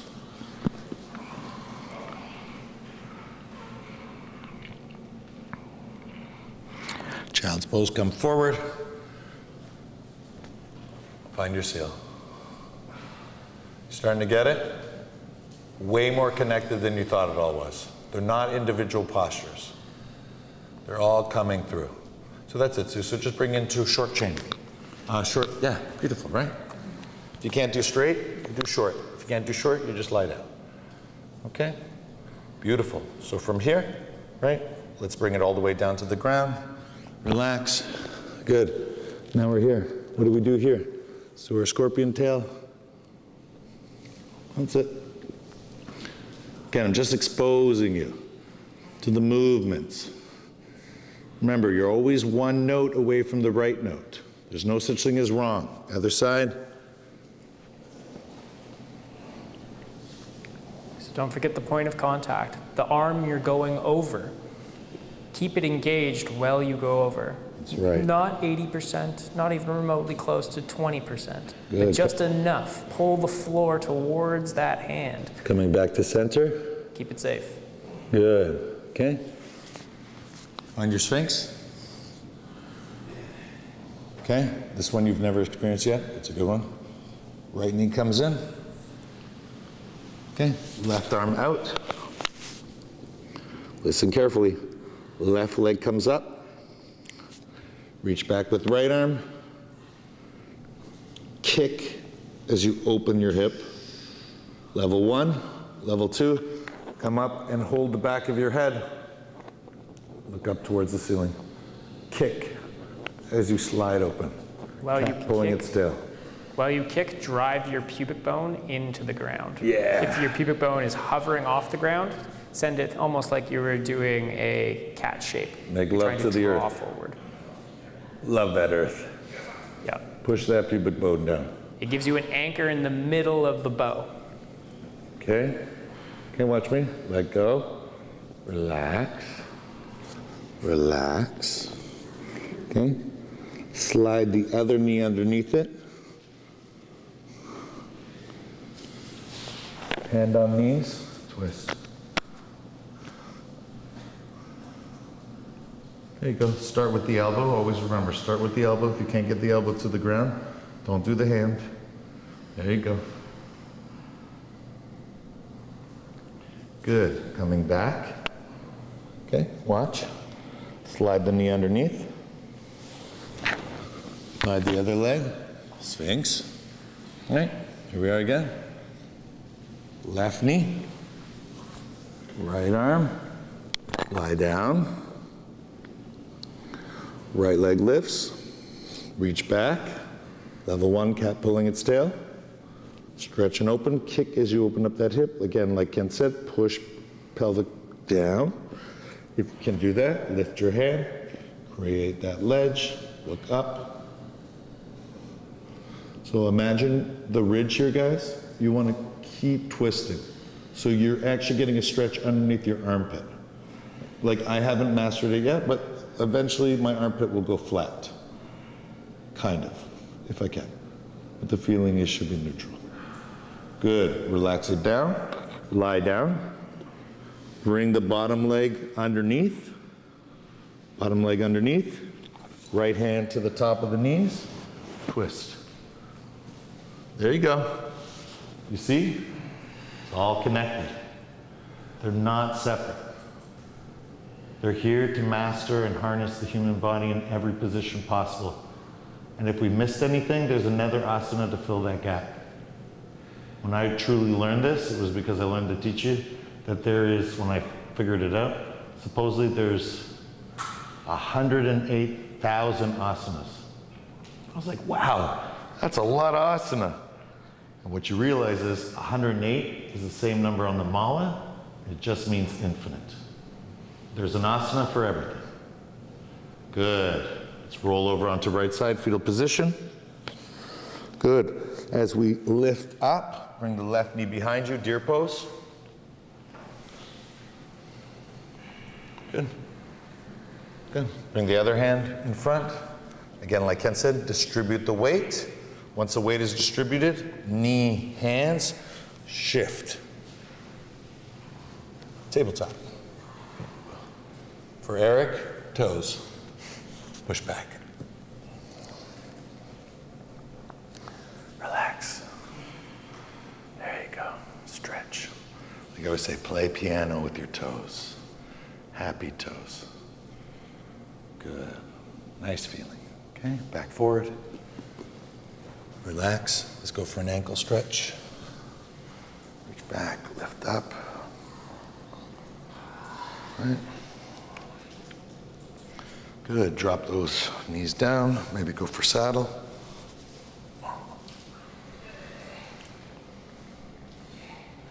Good. Come back up. Come back up. Good. Curl the toes, downward dog. Good. Replace your right hand with your right foot. Right hand, right foot. Drop the left knee. Uncurl the toes. Lizard. Maybe don't make that mistake yet. Always hands to the inside. That's it. Good. That's it, Andrew. Doing great, brother. That's it. Slowly, slowly. Good. Coming back up. Curl your toes. Press back down dog. Good. Change. As you lunge forward, lift the left hand. Lunge forward. There you go. Drop the knee.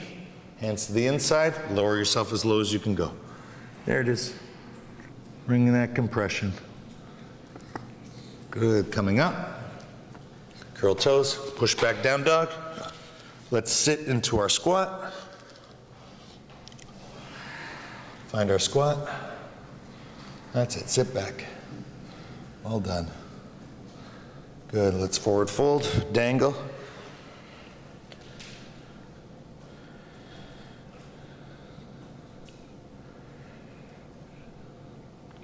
Good. Sit down, back squat. Walk your hands behind you. Kick your feet out in front. Forward fold.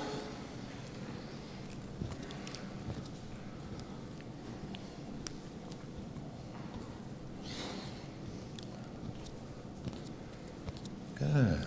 Bring your feet together, knees wide. Cobbler.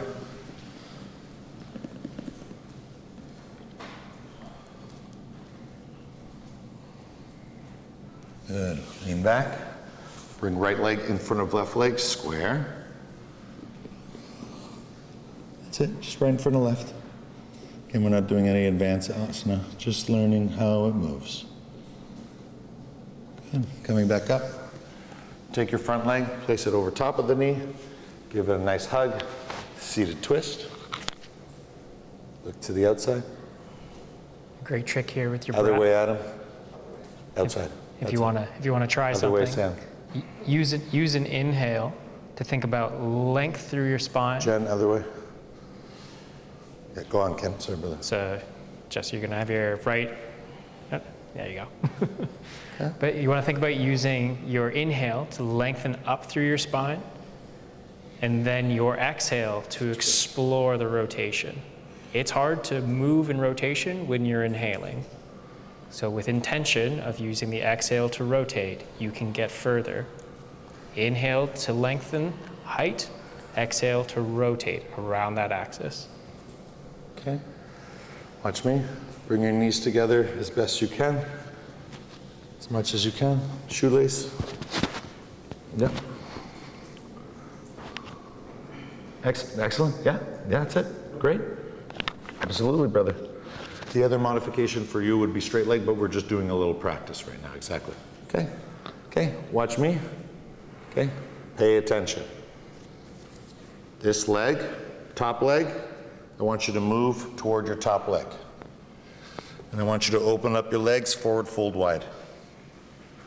Look at me through your butts. Everyone, Ace Ventura. Those who remember Ace Ventura. Okay? Amazing. Okay, wide-legged. Okay? Keep moving towards the left side. Sit back down. Shoelace on the other side. It's okay, boys. One day. Sue, don't worry. We'll get you there. Yeah, yeah. I'm crushing you right now, but you see what I'm doing? I'm just showing you, right? It's okay, Sue. Come back. Left leg on top. Twist. That's it, Andrew. Same thing. Yeah, yeah. Sit down. Just turn to face me, Andrew. Yeah, yeah. You got it, but it's still not there yet. Yeah, yeah. It's good, though. So left leg in front. Square. Coming up. Cobbler. Open up. Dragonfly. Left side. Half moon. Right side. Half moon.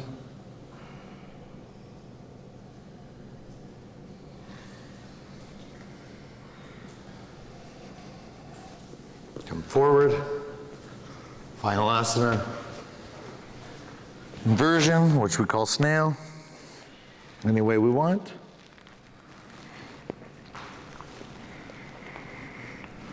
And then lie down, relax. Final posture, Shavasana. And I just took you through every asana in that book. Okay? Do you see it? Yes. So when you open up the book, you're not looking at individual postures. What you're looking at is a sequence of postures that connect with three things, okay? Technically 2 for us, but 3 in the whole yoga lexicon. Lying down, okay? Lying down. And you can lie down on your back. Now show me the transition we were in last week.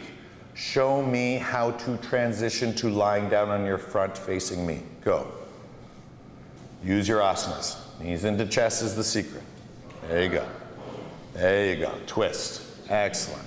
Come up. Deer. Eric, you're in the lead right now. You're killing it. Fantastic. Let's go. Sue, you got this. Yes. Transition. Sweet transition. Lying down toward me, Sue. You got it. One more step. Yep, that's it. Beautiful. Drop down. Sphinx. Yes. Good. Lie down. Beautiful. Yes. Wonderful. Lying down.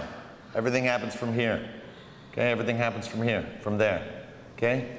Now show me tabletop. Get up to tabletop. Wow. Child's pose. Great. What else do I see? Maybe some ankle stretch. Maybe some toe stretch. Wow, nice, beautiful, some saddle, great. Now come back into tabletop. Good, now show me how to stand up. Awesome, okay, squat straight up, good. Who else got a toe stand? Dangle, up into standing up. Fantastic. You get it? Get it? You get it? You get it? You get it? You get it? You get it? You get it? You get it? You get it? What you struggle with is what you should be practicing. So as we transition, that's what me and Ken were talking about, from one pose to another, again, when you're really truly sequencing, okay, what I'm doing with you guys is another level, okay? There's another level to it. That's the gift, okay? But when you're doing your yoga practice, you should be thinking, I'm going from standing to lying down. I'm going to practice for a half an hour, and I'm going to hit everything in between, and I'm going to do it for a minimum of 3 minutes. Or I'm going to do everything for 1 minute. Or I'm going to do everything for 5 minutes. See how long it takes you to get to Shavasana. I'm going to start in tabletop. I'm gonna do a bunch of asanas in tabletop until I've eaten up an hour. You can do so much from tabletop and you won't even exhaust it. There's so much there, as you saw. When you learn it this way, through the consciousness of yoga, the asana, you realize what the asana is. It's here to get you to move, from lying down to sitting to standing. Okay? Show me how to get to sitting.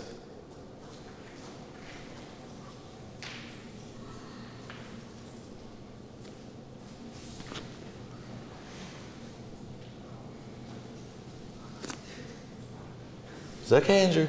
It's gonna take time. Yeah, that's it. There's no problems. You can go any way you want. You ultimately all did it.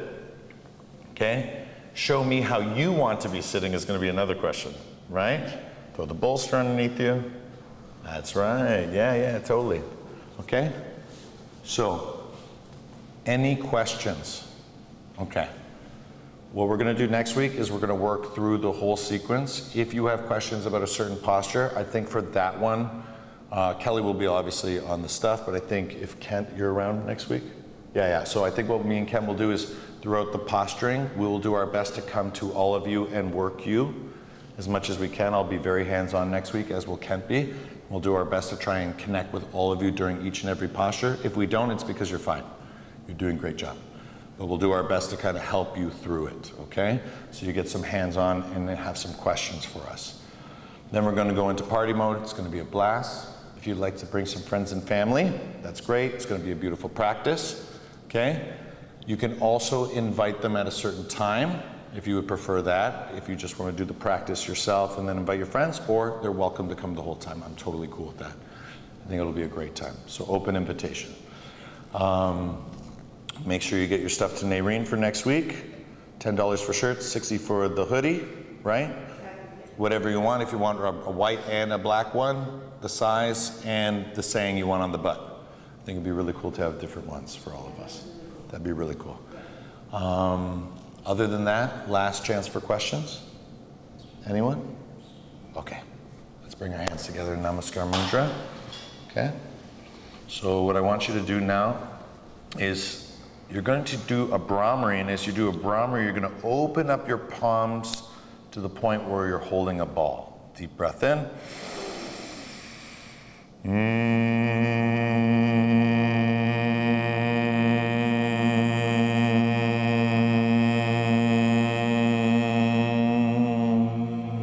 Deep breath in, same thing, but we close the hands.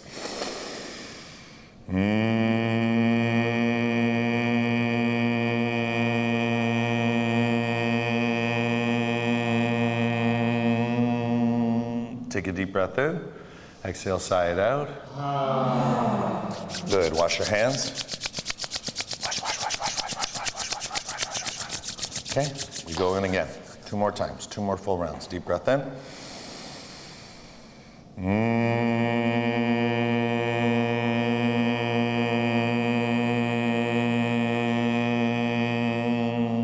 Did the ball get bigger? Deep breath in to bring it back.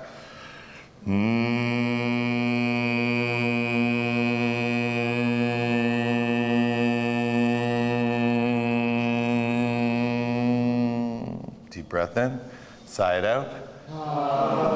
Good, wash it. Wash the energy. Last time. Last time. That's it, Sue. Get ready for this one. Good, deep breath in.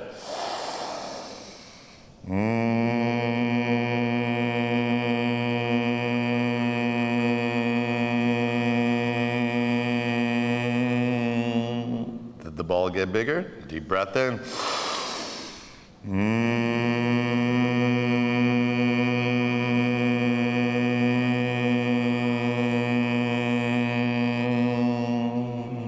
Inhale. Exhale, sigh it out. Just take a moment connecting the thumbs to the heart, remembering your intention. Let's all say it on 3. I am. 1, 2, 3. I am love. Say it one more time. I am love. One more time. I am love. Through all our intentions, may they ring true. May they be with us in all of our relations, especially to ourselves. As we continue to ground and grow, may we share these immaculate gifts like fruit to anyone or anything that needs sweetness to overcome suffering. Shanti, Shanti, Shanti, in your hearts and your lives and everything that you see, are, and be. The light in me acknowledges, recognizes, sees the light in each of you, grounded in gratitude, in love, with love, and through love. Thank you, everyone. Day 7 definitely feels like heaven. Namaste, yogis. Yay! So cool, so cool. All right, everyone. That was a great night. Feel free to linger, hang out, whatever you need to do. We got lots to pack up. Lots of love, lots of hugs.